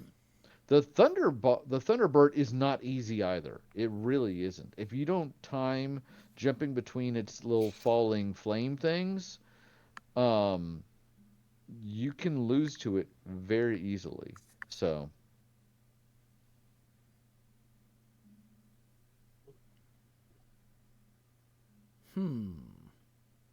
So what do we I think pl- that? Go ahead. I played this one, and I think the furthest I ever got is I got the hammer after spending a very long time not knowing what I was doing, and was like, oh, I can actually get through this and move to the next area, and was totally lost. So this one is one of the games where I put in, I went in optimistic. Like started and stopped this game a lot. And the very first time was like, I can't even get past this one spot, and felt dumb and put the game down. Second time, figured out, okay, you do these palaces, okay, and then got the hammer. Was like, all right, and then just had no idea what was going on or anything like that. Got lost, and I think a third time I tried to put in a little bit of again more effort, and again just kind of gave up and was like, I'm just not having fun. This is more of a, this is just a punishing game that is just like, we're not going to give you any hints, and the creatures, like I said, they're turned up to 10. This is not, this game was very much, um, you got the second quest, and it's just a continuation of the second quest. You remember those weird uh, red enemies who were doing like the Hammer Brothers thing, but a constant stream of it, like the final Bowser? Hmm. Those are like a I basic think so. enemy in some dungeons. Like, and for okay, for a bunch of these, the game is trying to just beat you down and make you waste lives. Like the approach to the final palace is it's just sadistic. Like there's so many screens where there's no patterns. It's all random. You're gonna take damage. You're gonna have to use a heal spell, which is gonna eat up your magic. It's just awful. And I hate it. Like I love this game, but I hate this game. Yeah.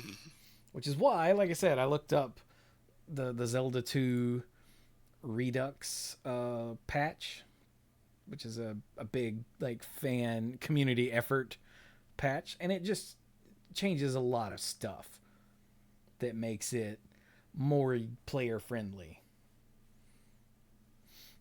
You know, I do think. like Go ahead. the extra lives will actually add to the number of lives you start with, which makes them not pointless to pick up. Just for one thing. It's fun. I do like that they tried something a little different, and you have enough similar, like the setting is the same or close enough.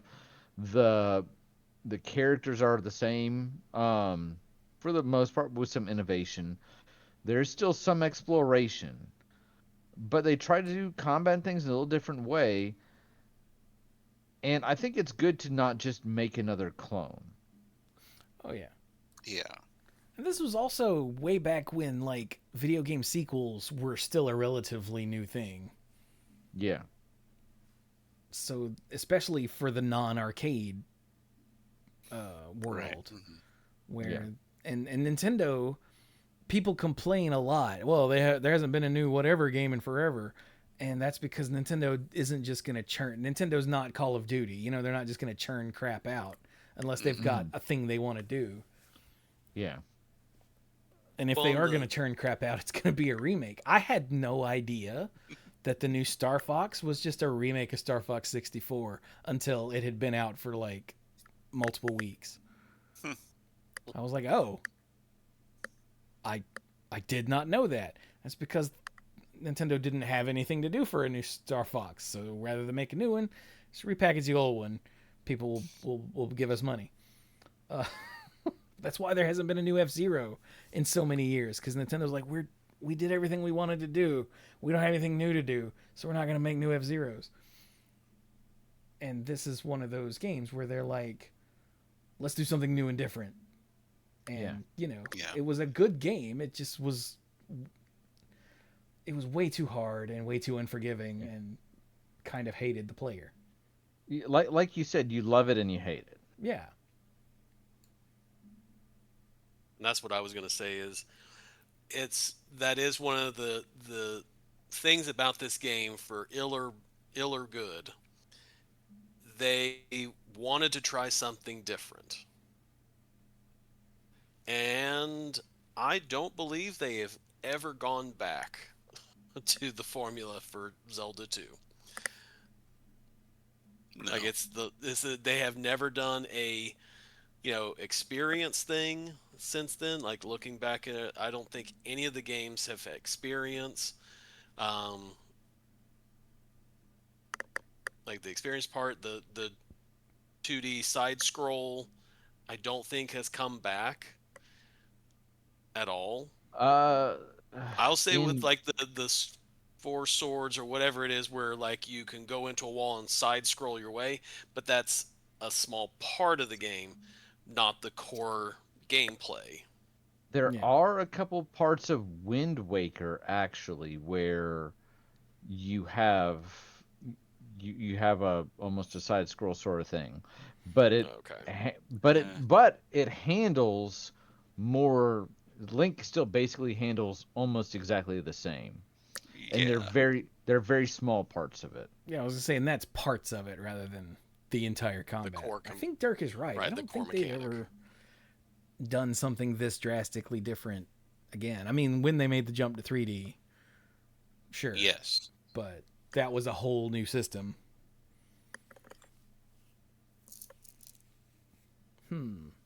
So Link to the Past? So you've got one great game, and then you have one experimental game, and now you have a game on a brand new system. How many bits is the Super NES? Is it 32? 16. It's 16. Okay, so it's twice as many as the first system, Yeah. and it, I mean, it's Zelda: A Link to the Past. I could try to build it up, but it is number one is a return to form. The style is the top-down camera angle of the first game, but with vastly improved graphics, better, like more satisfying combat and item usage and expanded item inventory. Um, a larger world that also turns out to only be half the game.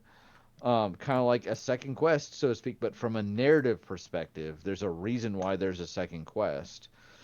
Kind of still building on the story from two. Turns out that yes, there is still the three Triforces, the Triforce of Wisdom, Courage, and Power. But in this game, it's more of a focus on you're not collecting the pieces of them, they're all in one spot. And I really like the lore of this game. I love the fact that you don't hear the name Ganon or Ganondorf until you're in the Dark World. There's whispers of the Golden Land. Oh, my son went to go find the Golden Power, and now he's been lost, or he was turned into a monster, or whatever. And it's a slow feed as you go along. You go through these dungeons. You start out with a Link getting a telepathic message from a Princess Zelda that is not either of the other two because spoiler alert, this is a prequel. And get it? Link to the past, but Uh, you've got a different Link, you've got a different Zelda, and you're heading out into the night, and immediately you go outside, and the overworld it's raining, and it's just such a simple thing. But this is the same overworld you'll see later in the day, but the visual effects, you're just like, oh my god, Yeah, Nintendo 12 was year definitely flexing at several points in this game. they were. You find a hidden passage inside the castle. You're traversing. You get your sword and shield.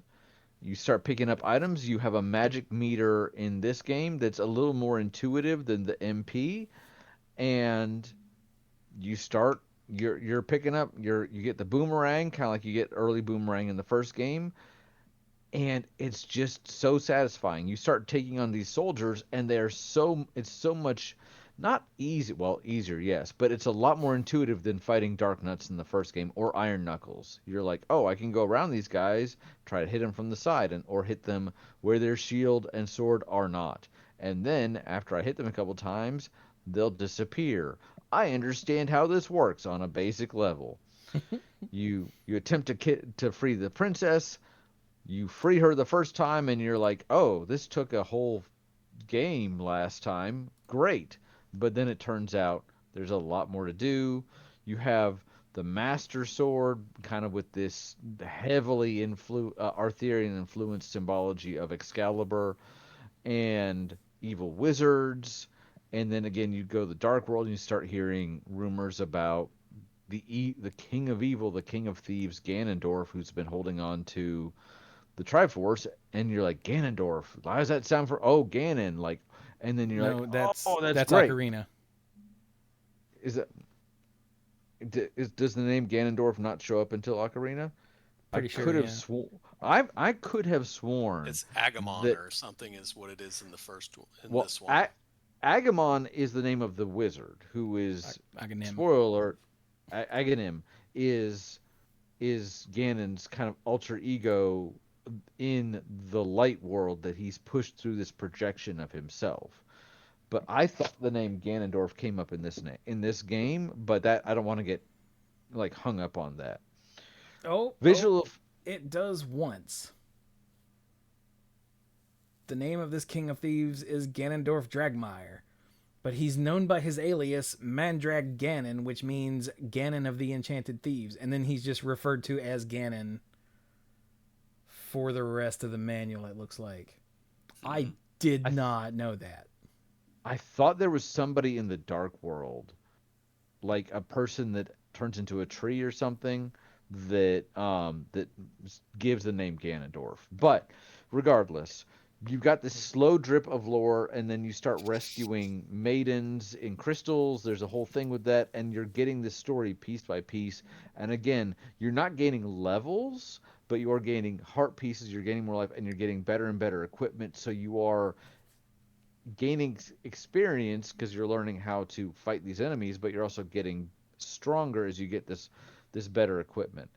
I mean, See, a thing that Brian brought up there as if it was par for the course is, oh, you're getting the story drip fed to you.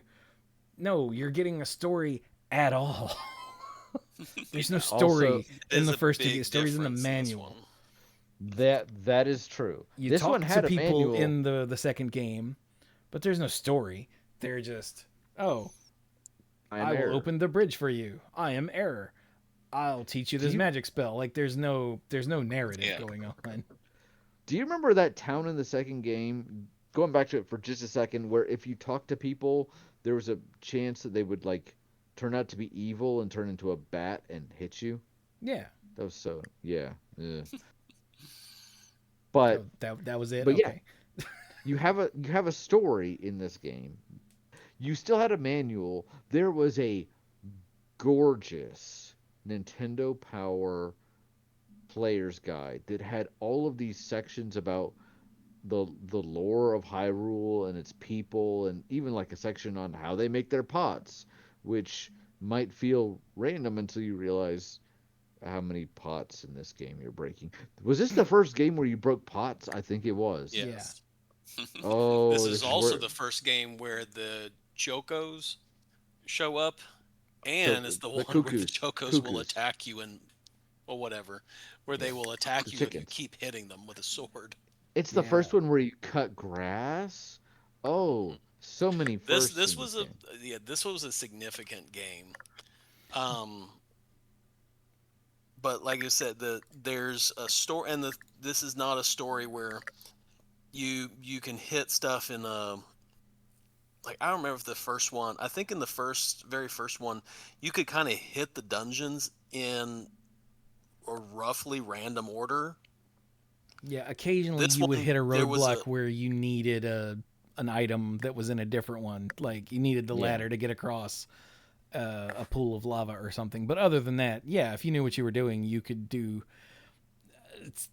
them vastly out of order. Yeah.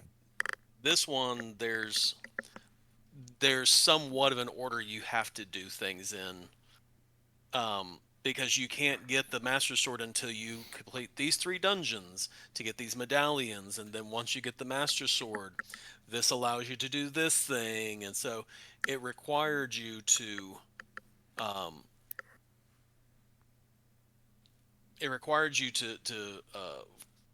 play the story Yeah.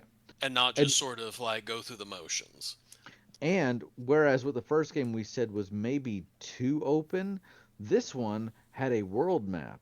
And if you were ever really stuck, there were there was usually the objectives on the map. Now, you might see that crystal up at Turtle Rock and be like, I want to go there, and the game is like, you can't because you need certain items. So you still need to explore, but at no point should you be going, I have no idea what to do. And if you really are stuck, there are literally fortune tellers that will tell you, like, if you're really stuck, go pay them some rupees, and they'll be like, yeah, hey, you haven't gotten the ice rod yet. You might want to go get that. And you're like, thanks, fortune teller. So it was one of the first games. There's a little bit of hand holding, but it's mostly to compensate for the fact that this is a big world.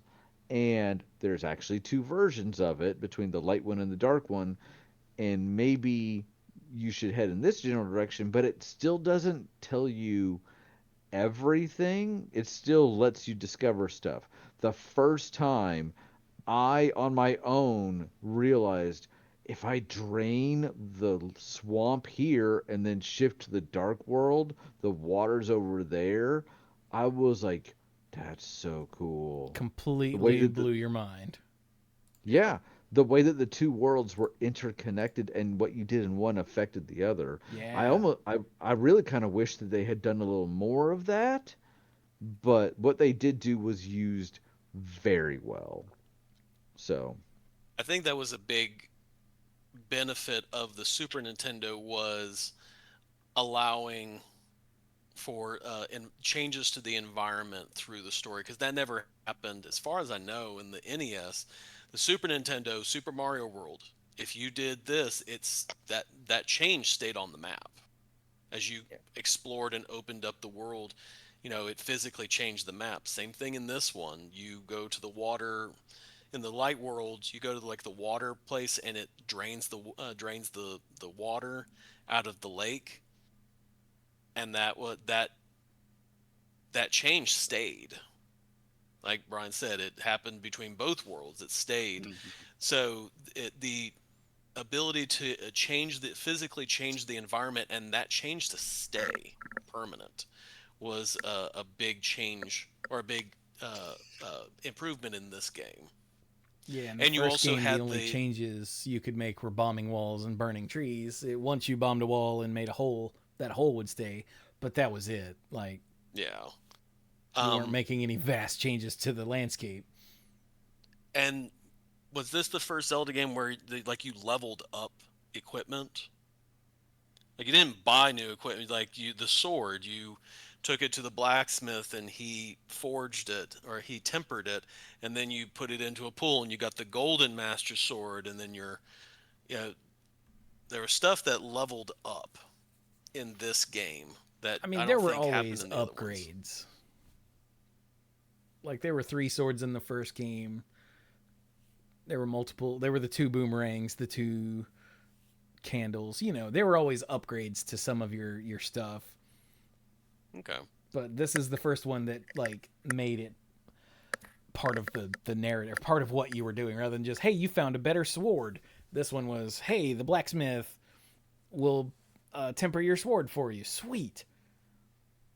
Mm-hmm. yeah. Or, hey, I threw my boomerang in and she gave me back a magic boomerang. Sick. Yeah. So it was a more I- a more The satisfying whole way to do upgrades. the whole experience was just much more narrative. You didn't just learn how to swim. You went and found the Zora King upriver, and he was like, "Hey, give me some money and I'll give you flippers." And you're like, "Awesome, here's my money." So, Shut up and take my money. Oh, Your Majesty. yeah. So, again, story, narrative, purpose. This is also where the find an item in a dungeon, use that item somehow in the dungeon started, which is the what people think of when you say Legend of Zelda now. Yeah. I mean, there was some of that in the first game, but I think there's more of it here. Yeah, in the first game it was more find the ladder so that you can cross that path of lava, that strip of water across there so you can make it to the boss, and like find the raft so you can make it to the next dungeon. But like this was the formula of find the hook shot, use the hook shot to get over there, and then use the hook shot on the boss. Yeah. And they have taken that idea, made it what, well, up until the Switch, made it what Zelda is, Hmm. to the point where, Puzzles. you know, people are sick of it. Mm-hmm. Now, you could, I'm pretty sure, in the Dark World, so you had the 3 dungeons to get the 3 pendants, to get the Master Sword, to go fight Aghanim, to go to the Dark World. And then you have to find all of the maidens or whatever they were called in crystals. And those, I don't think you could do them in any order, but those, I'm pretty sure you didn't have to do in the recommended order because they all had a 1, 2, 3, 4, you know, on them. But I Right. think you could do those in you had limited freedom. Like Brian said, you couldn't get to Turtle Rock until you found an item like the hammer or something. I don't remember why you couldn't get to Turtle Rock, but you couldn't. But once you found it, you could just go. Yeah. And you didn't have to do all the other. I mean, you had to do them all, but you didn't have to do them in order. So you still had some freedom. And there were optional items. Like, you don't ever have to find the magic cape or one of the staffs. I think you only need 2 of the magic medallions. The third one doesn't matter. Yeah, it's just if you want it. You must have Quake to get into Turtle Rock. You must have Ether to open up the swamp one. Yeah, Um, Bombos is extraneous. I think I had an early playthrough where I never found Bombos because it's kind of off on its own. So, but it's awesome. Yeah, So you and like should totally get it. you had options. Like, I think the boss, is it the boss of Turtle Rock is the one with the Helmassar King? Oh, that's the boss of the Dark Palace, the first one in the Dark World. The boss of Turtle Really? Rock is the Rock Hydra thing with the hot head and the cold head. Oh yeah, okay. But like the Helmassar King, you can throw bombs at to break his mask, or Or you you can use the can hammer. take the hammer and walk up and just wham a couple times, and the mask will just shatter. Yeah. And I always thought that was neat. Then there are some Yeah. bosses that you don't have options, like the one that requires the hook shot. You've got to use the hook shot to get the little thing off, to get the little things Yeah. off, and then kill them one at a Yeah. time. That is The how you beat knight it. That is how you beat it. the the knights in the Eastern Temple take like 3 sword swings at peace, if not 5, but like a single arrow to defeat. And you're like, oh, this is great, but then you start missing with the arrow, and then you start running out of arrows, and you're like, uh-oh. And you can still win with the sword, it's just a lot riskier. And who could forget the boss of Hera's tower with the whole, oh, you can get knocked down to the previous floor and start the battle over when you come back up, but the boss regenerates all its health. Oh, the freaking the Mold Moldorm. worm. Yeah. Mm. I hated that thing so much. That's the Everyone third. did. That's the third dungeon. Well, That's the third technically the Yeah. fourth, I guess. What? Mike, did you ever play this game? No, this is one of the ones that I have very little familiarity with. You'd like it. You should play it at some point. Sounds Yeah, good. Mike. Since we pretty much spoiled the whole game. You definitely need Earthquake to get into Turtle Rock. Got it. So, Ooh, I played this on YouTube in 2020. It took me 22 episodes. I'm But this surprised was I didn't also watch like that a series. get everything run, I think. So get the invisibility cloak, which there are a number of items that you don't have to have to win the game, like the invisibility cloak. yeah, and Uh, a you, bunch of heart pieces that you just don't have to find that I was determined to find. this is Carrie's favorite Zelda. She loves. First of all, she grew up with it, so that's always got a special place. But the exploration is enough that it's rewarding, that it also doesn't feel punishing. So there's no second quest again. The story takes you through the two versions of the world. So Yeah. Yeah. You have to go to the Dark World to get to play the second half of the game.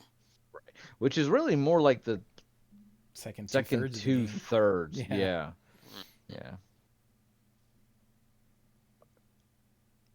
I mean, again, better graphics, better music. Although I guess that's a personal taste sort of thing, but the music in this is awesome. Boss, Yes. you get boss music now. Um, Actual story winding through this game and advancing you through this game. The story doesn't do the whole there's a sleeping Zelda.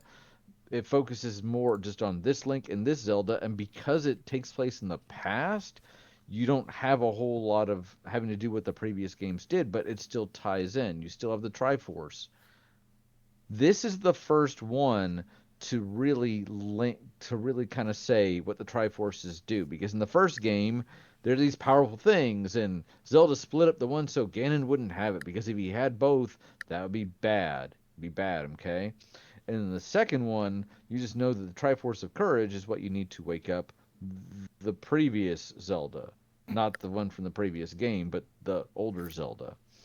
Um, this is the first one that kind of goes a little more in depth, and the lore tells you that the Triforce was a gift from the gods when after they finished making Hyrule and they left it there, and people battled over it because it would grant the wish or wishes of the person that got it. So it was placed into the Golden Land. uh, Ganondorf and his thieves invaded the Golden Land to get it, and as his dark power swelled, the seven sages said, "Okay, well, we're just going to close the barrier between worlds," and Ganon got stuck there. And over the centuries, his malice grew and grew, and he dreamed of coming home. So, a lot more definition as to what these shiny triangles can do and why it's bad when someone bad gets them, but without being super weird and convoluted. So, yeah. Yeah, we should say that the second game was a direct sequel to the first game. Yeah. Same Link, everything, Yeah. different Zelda, only, yeah. And But, then this game was like, hey, this is like an early thing. This is like the beginning of the whole Link and Zelda thing. yeah.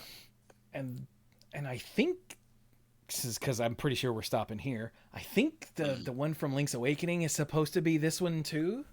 It But is. Do we Yeah. want to cover Link's Awakening just because it is also a direct sequel to this one with the same Link? I Or mean, do you we've want hit to 2 hours already. We should probably not, Okay. because This is going to be a series. oh yeah, yeah. So Violet, if you're listening, I don't want to hear it. Uh, Yeah. So Chewie was texting earlier. He's like, "Where do we think we'll get to?" And I'm like, "Twilight Princess." But if we spend a lot more time, definitely Ocarina. Nope. Nope. We did spend a lot more time on the first game than I thought we would, and I am good with Well, that it's because the first foundational. one, yeah, it Yeah. is. And then we spent some time on the second one, and we spent more time on this one because I mean, I do want to say, as we wrap this up, what did this one do well? It didn't ignore the second one, but it definitely leaned a lot harder on the more successful beginning of the series. I think it emphasized the right things. Do you guys agree? oh yeah. The third game is a beautiful masterpiece. Yeah. This is my favorite Zelda, but to be fair, I haven't played that many past this. So, yeah. But I do, before we wrap up, I do want to complain about the timeline. Okay. So, Zelda games after this, Link's Awakening is a side story, but it's I'm pretty sure it's this Link. But then after It is. that, It is. we got like Ocarina, and then Majora's Mask was a direct sequel, and people were like, "Well, how does this fit in?" And then we got later games that were just essentially retellings of the same story, like. Yeah. But because nerds are nerds, they were like, how does this fit into the timeline? And they came up with a timeline that was just fan made nerds coming up with stuff because nerds can't accept they're just games. It's just a setting for a game. Mhm. Like they're just using the names and tropes we know to make a new game.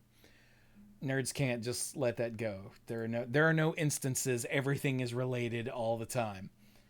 And Nintendo finally was like, yeah, all right, and they made it official. They released a book, I think, called Hyrule Historia that spelled out what the timeline was. And like I hate that so much.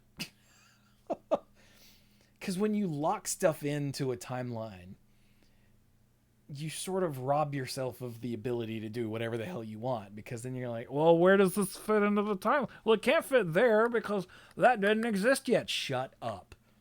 Yeah. Just and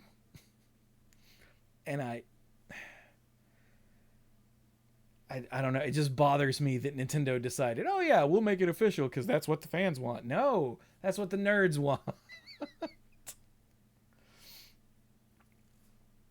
Clearly I feel more powerfully about this than the others because they're just sitting there, but No, I'm agreeing with you. I am a lore guy, and I don't hate the timeline exactly. I'm probably one of those guys that would try to be like, how is this connected? But how it was implemented is a little the branching timelines, and then you start getting into, well, why would this be on this one or this on this one, and wouldn't that be better? And you start to pick it apart a little bit, and it becomes a lot more about trying to defend where it is instead of just, this is Hmm. a fun game with a fun story.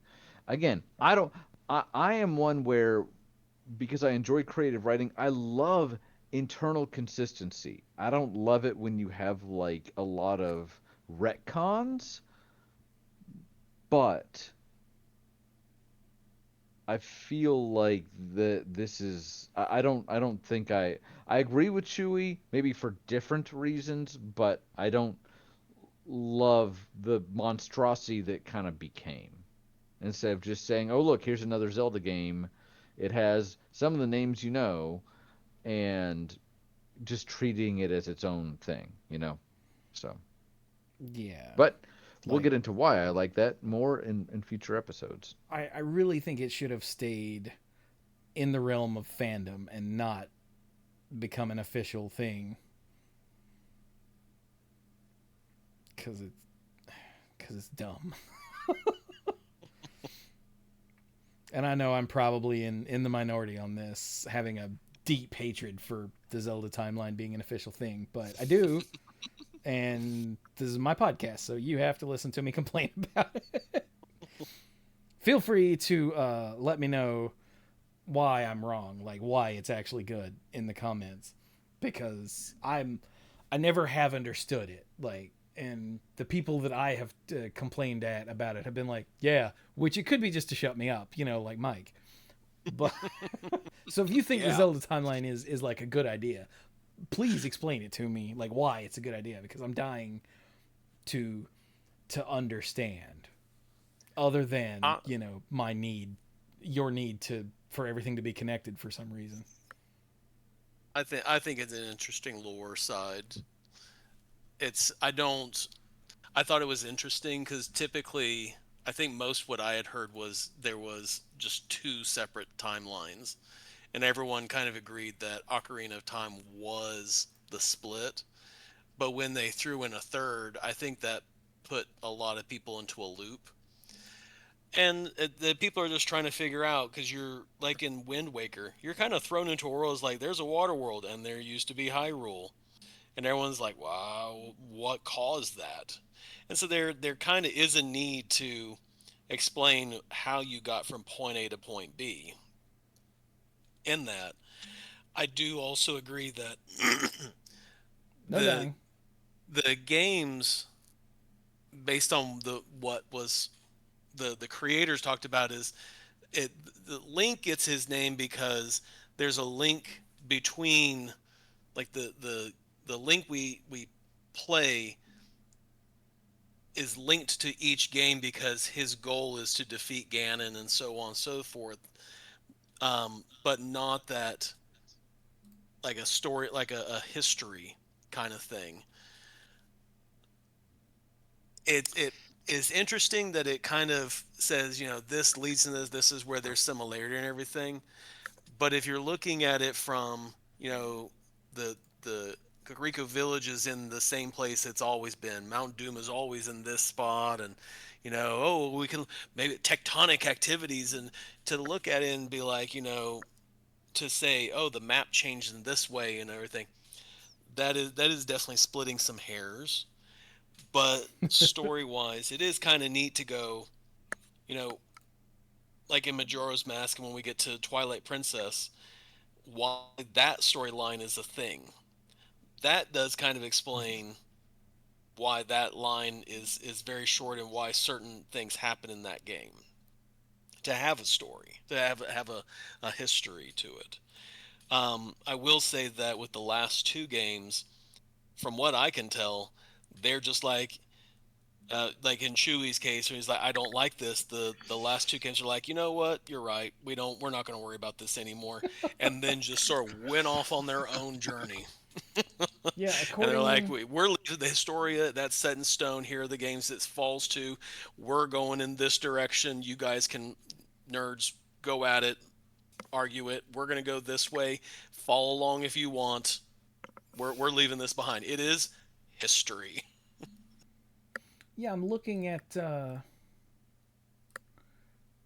this timeline image that I found, and yeah, there's just a new branch right at the top that says past timeline, and all the way down, it bypasses everything, goes down to the bottom, and says Breath of the Wild. Like, oh, Yep. Breath of the where does this Wild, as fit in? far It as I can doesn't. tell, is totally separate from the story chronology. Which, thank So goodness. that's kind of going back to one of the original concepts, that this is just a story, the story of the hero and the princess and the villain that plays out over and over again.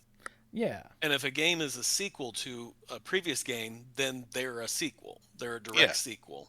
Yeah, it's okay for They're them to be connected. Yeah. Yeah, there's not supposed to be that. Well, Ocarina of Time connects to Skyward Sword, and this one is no. This is a direct sequel to this game. It is the same people and everything, but they are no way connected to any of the previous games. Yeah.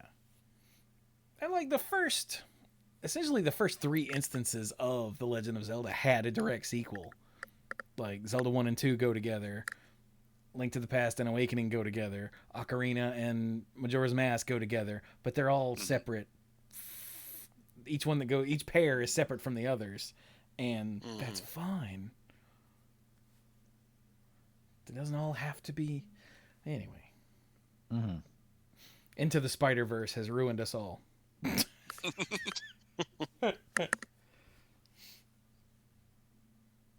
Anyway, I don't remember when was the Hyrule History. Came out in 2011. Oh. Released in Japan in December 2011. Okay then.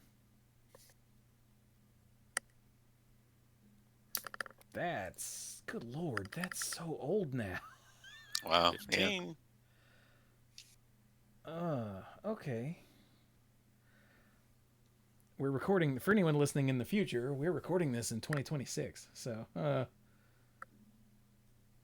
that's awful presumptuous of me, isn't it? That anyone would be listening to this anytime, like in the future, far enough for me to want to point that out. Oh well. So we made it through 3 games, but damn it, they're the first 3 games.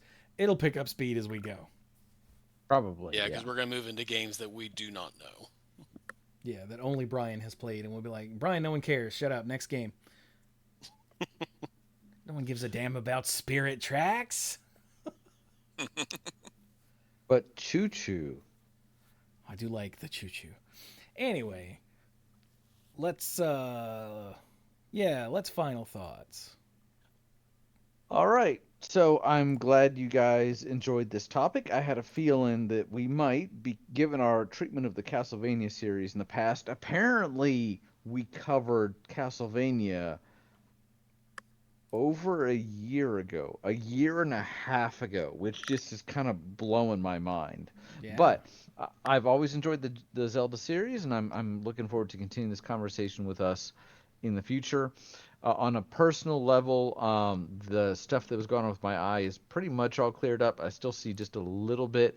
I was going to have a follow-up with the doctor today. I had to cancel it and move it back about a week and a half because I had a ton of court today, and I spoke to their office and they're like, hey, as long as you're not experiencing this or this or this, you're good. I'm like, no. And they're like, all right, great. The blood is just kind of dissipating. So just, make sure you're being safe.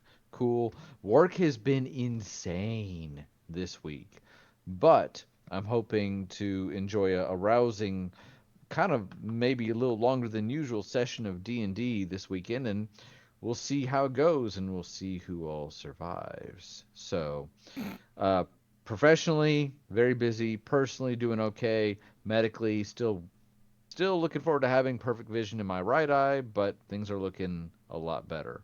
So, I've thoroughly enjoyed this conversation. I'm going to go check on Sam and Carrie, but you guys have a wonderful evening, and thanks to everybody for listening and joining us for this.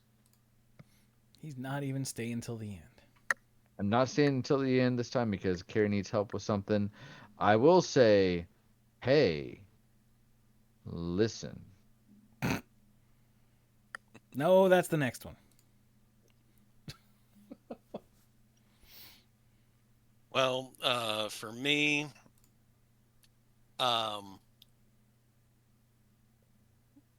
we talked about I had just got from the beach and everything, and that was a lot of fun. We got a mulch delivery, and so my job that I'm going to be doing for the next week or two is going to be moving a very large pile of mulch to the backyard to start putting stuff around. Do what? To start mulching things. To start mulching the backyard, yes. So yeah, yeah, I think that's about it for me. Very unexciting and everything. So with that, I'm also going to head out. So I will talk at you guys later. All right. Well, night, Zerk. All right. Night. Man. They're dropping like flies, Mike.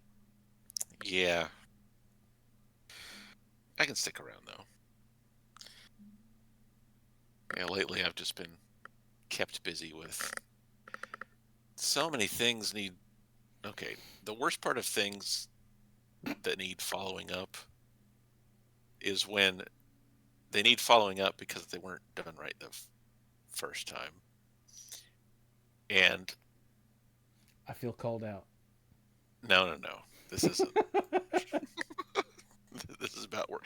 Okay, so there's this thing that's been going on for about a month, and it started out disorganized, and then eventually went, total clown shoes, because it took this team of people working together a month to do something incorrectly the first time, and then do it incorrectly in a new and different way a second time, because no one understood what the actual request was.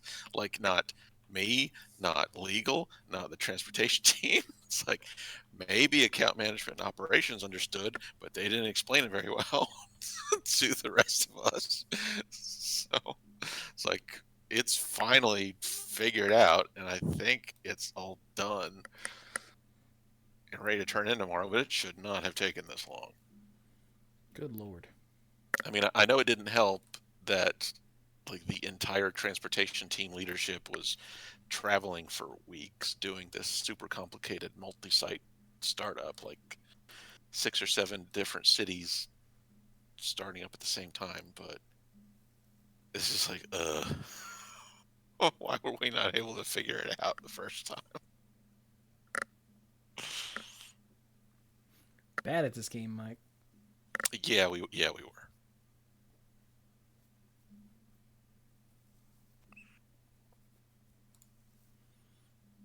All right, then. Well, as for me, hey, I did my second Next Fest article. The top 2 tiers, including my top 5, which are actually numbered in order. I meant to bring up one of the games on that list, Enigma Heart, which is Zelda 2, but for modern audiences. It was so much fun. Just the demo. I'm super hyped for the full release of that. Because it really it takes the combat, like the basic setup of Zelda 2, and then modernizes it. Sort of like how The Messenger did with Ninja Gaiden and Shovel Knight did with every 8-bit game, essentially. Shovel Knight took Mega Man and Mario and DuckTales and essentially smashed them all together, and you got Shovel Knight. Yeah. And yeah, Enigma Heart is going to be that, but for Zelda 2, and I'm super hyped for it. I'm not going to tell you where's number 1. It was the top game of this Next Fest for me personally, out of the 30 demos I played. So if you also love and hate Zelda 2, or if just one of those, you should check it out on Steam. The demo's up. It's great. It's like 2 hours worth of gameplay in the demo. More if you want to get in and like see everything. So, yeah, go check it out. Enigma Heart. One more time. I have noticed the thing when I'm listening to podcasts and they're talking about a game, if I space out for a few seconds, my brain will delete what game they're talking about, and they'll just keep saying this game, this game, this game. And I'm like, what game? Say it again. So, there you go. Did not get paid for that plug either. It was just my favorite game of the demos I played. Awesome. So yeah, both of those articles are up on patreon.com/themanapool, which you can check out. As for streaming, I was playing Teenage Mutant Ninja Turtles Splintered Fate, which is the Ninja Turtles Hades-like game, and turns out it's pretty good. Yeah.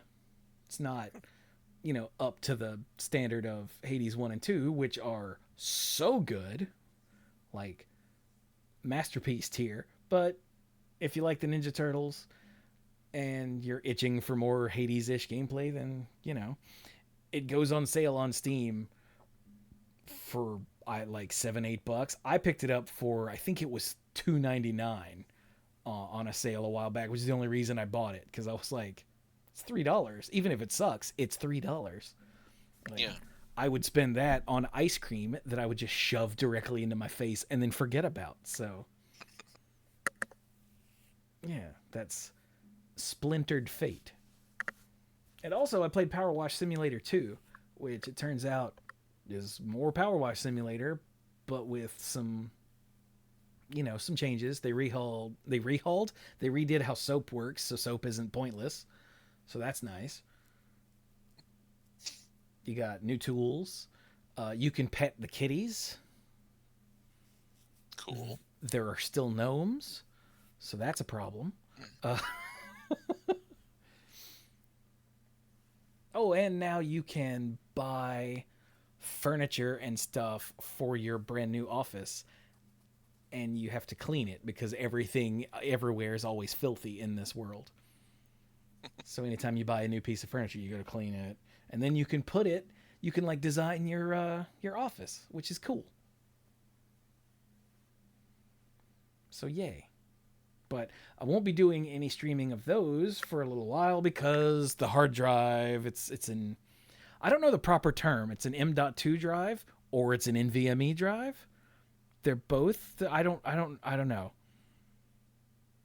It's like I think one is the name of the port and one is the type of hard drive. I don't know. It's one of the little ones that looks like a USB stick with the plastic casing broken off. That fits directly under the motherboard. But anyway, the hard drive I use for my Steam library is dying. If I play a game for more than like 15 minutes, then my computer blue screens. And I've determined it's the drive. So until I can find money for that, probably gonna be playing retro games for a little while. Because all my emulation stuff is not on that drive. So hey, I might install some of the lower impact games onto a different drive so that I can use them. But like anything big and fast, I don't have. So like if I was still playing Baldur's Gate 3, which I am, like off stream, damn it, but I don't have room for Baldur's Gate 3 on a different drive. So that sucks. So yeah, hey, we might be retro gaming for a while until I can scrounge up the money needed to buy a new drive. So it's patreon.com/themanapool. Become a Twitch subscriber. Yay, I love you. Give me money. Yeah. Speaking of which, patreon.com/themanapool is where you can find my Next Fest articles, but those are free, so you can just go read those. But you can get the odds and ends and all of that on there if you sign up to become a lifeguard. And hey, speaking of which, let me thank some lifeguards in, I don't know, this order or not. Internet? Mike, can you hear me? Yes, I can hear you. Oh, okay. Weird. Okay, in this order then. So let me thank Al, Kim Ho, Scuzzo, Jake Jansons, Michael, who? Team Uhillas Haru, Jason Kaus, Casey, Jason Doan, ALK Alters, and Andrew Odie. Thank you so much, all of you Mythic lifeguards, and all of you lifeguards at every tier, and anyone who just comes to hang out or listens. I love you all. I really wish that the universe would leave my freaking bank account alone. I just had to buy new RAM for my stupid computer. I just finally bought a new mouse so that making thumbnails didn't stress me out. And now I got to buy a new hard drive. And I kind of want to die. So hey, if you have any retro games you want me to play, let me know, because I've got a lot of them. And I need something to stream. Maybe I'll play Zelda 2. Hey! Try out the Zelda 2 Redux patch. Yeah. But with that, we'll be done. So this has been episode 757. Shout out to Virginia Beach and Newport News, Hampton, all y'all over there in the 757. Although most of them I'm related to, or most of the people I know over there I'm related to and only sort of care about. So maybe not so much of a shout out, but if there are any listeners over there, shout out to you. 757. And yeah, we'll be done. So thank you all so very much for joining us. And hey, listen.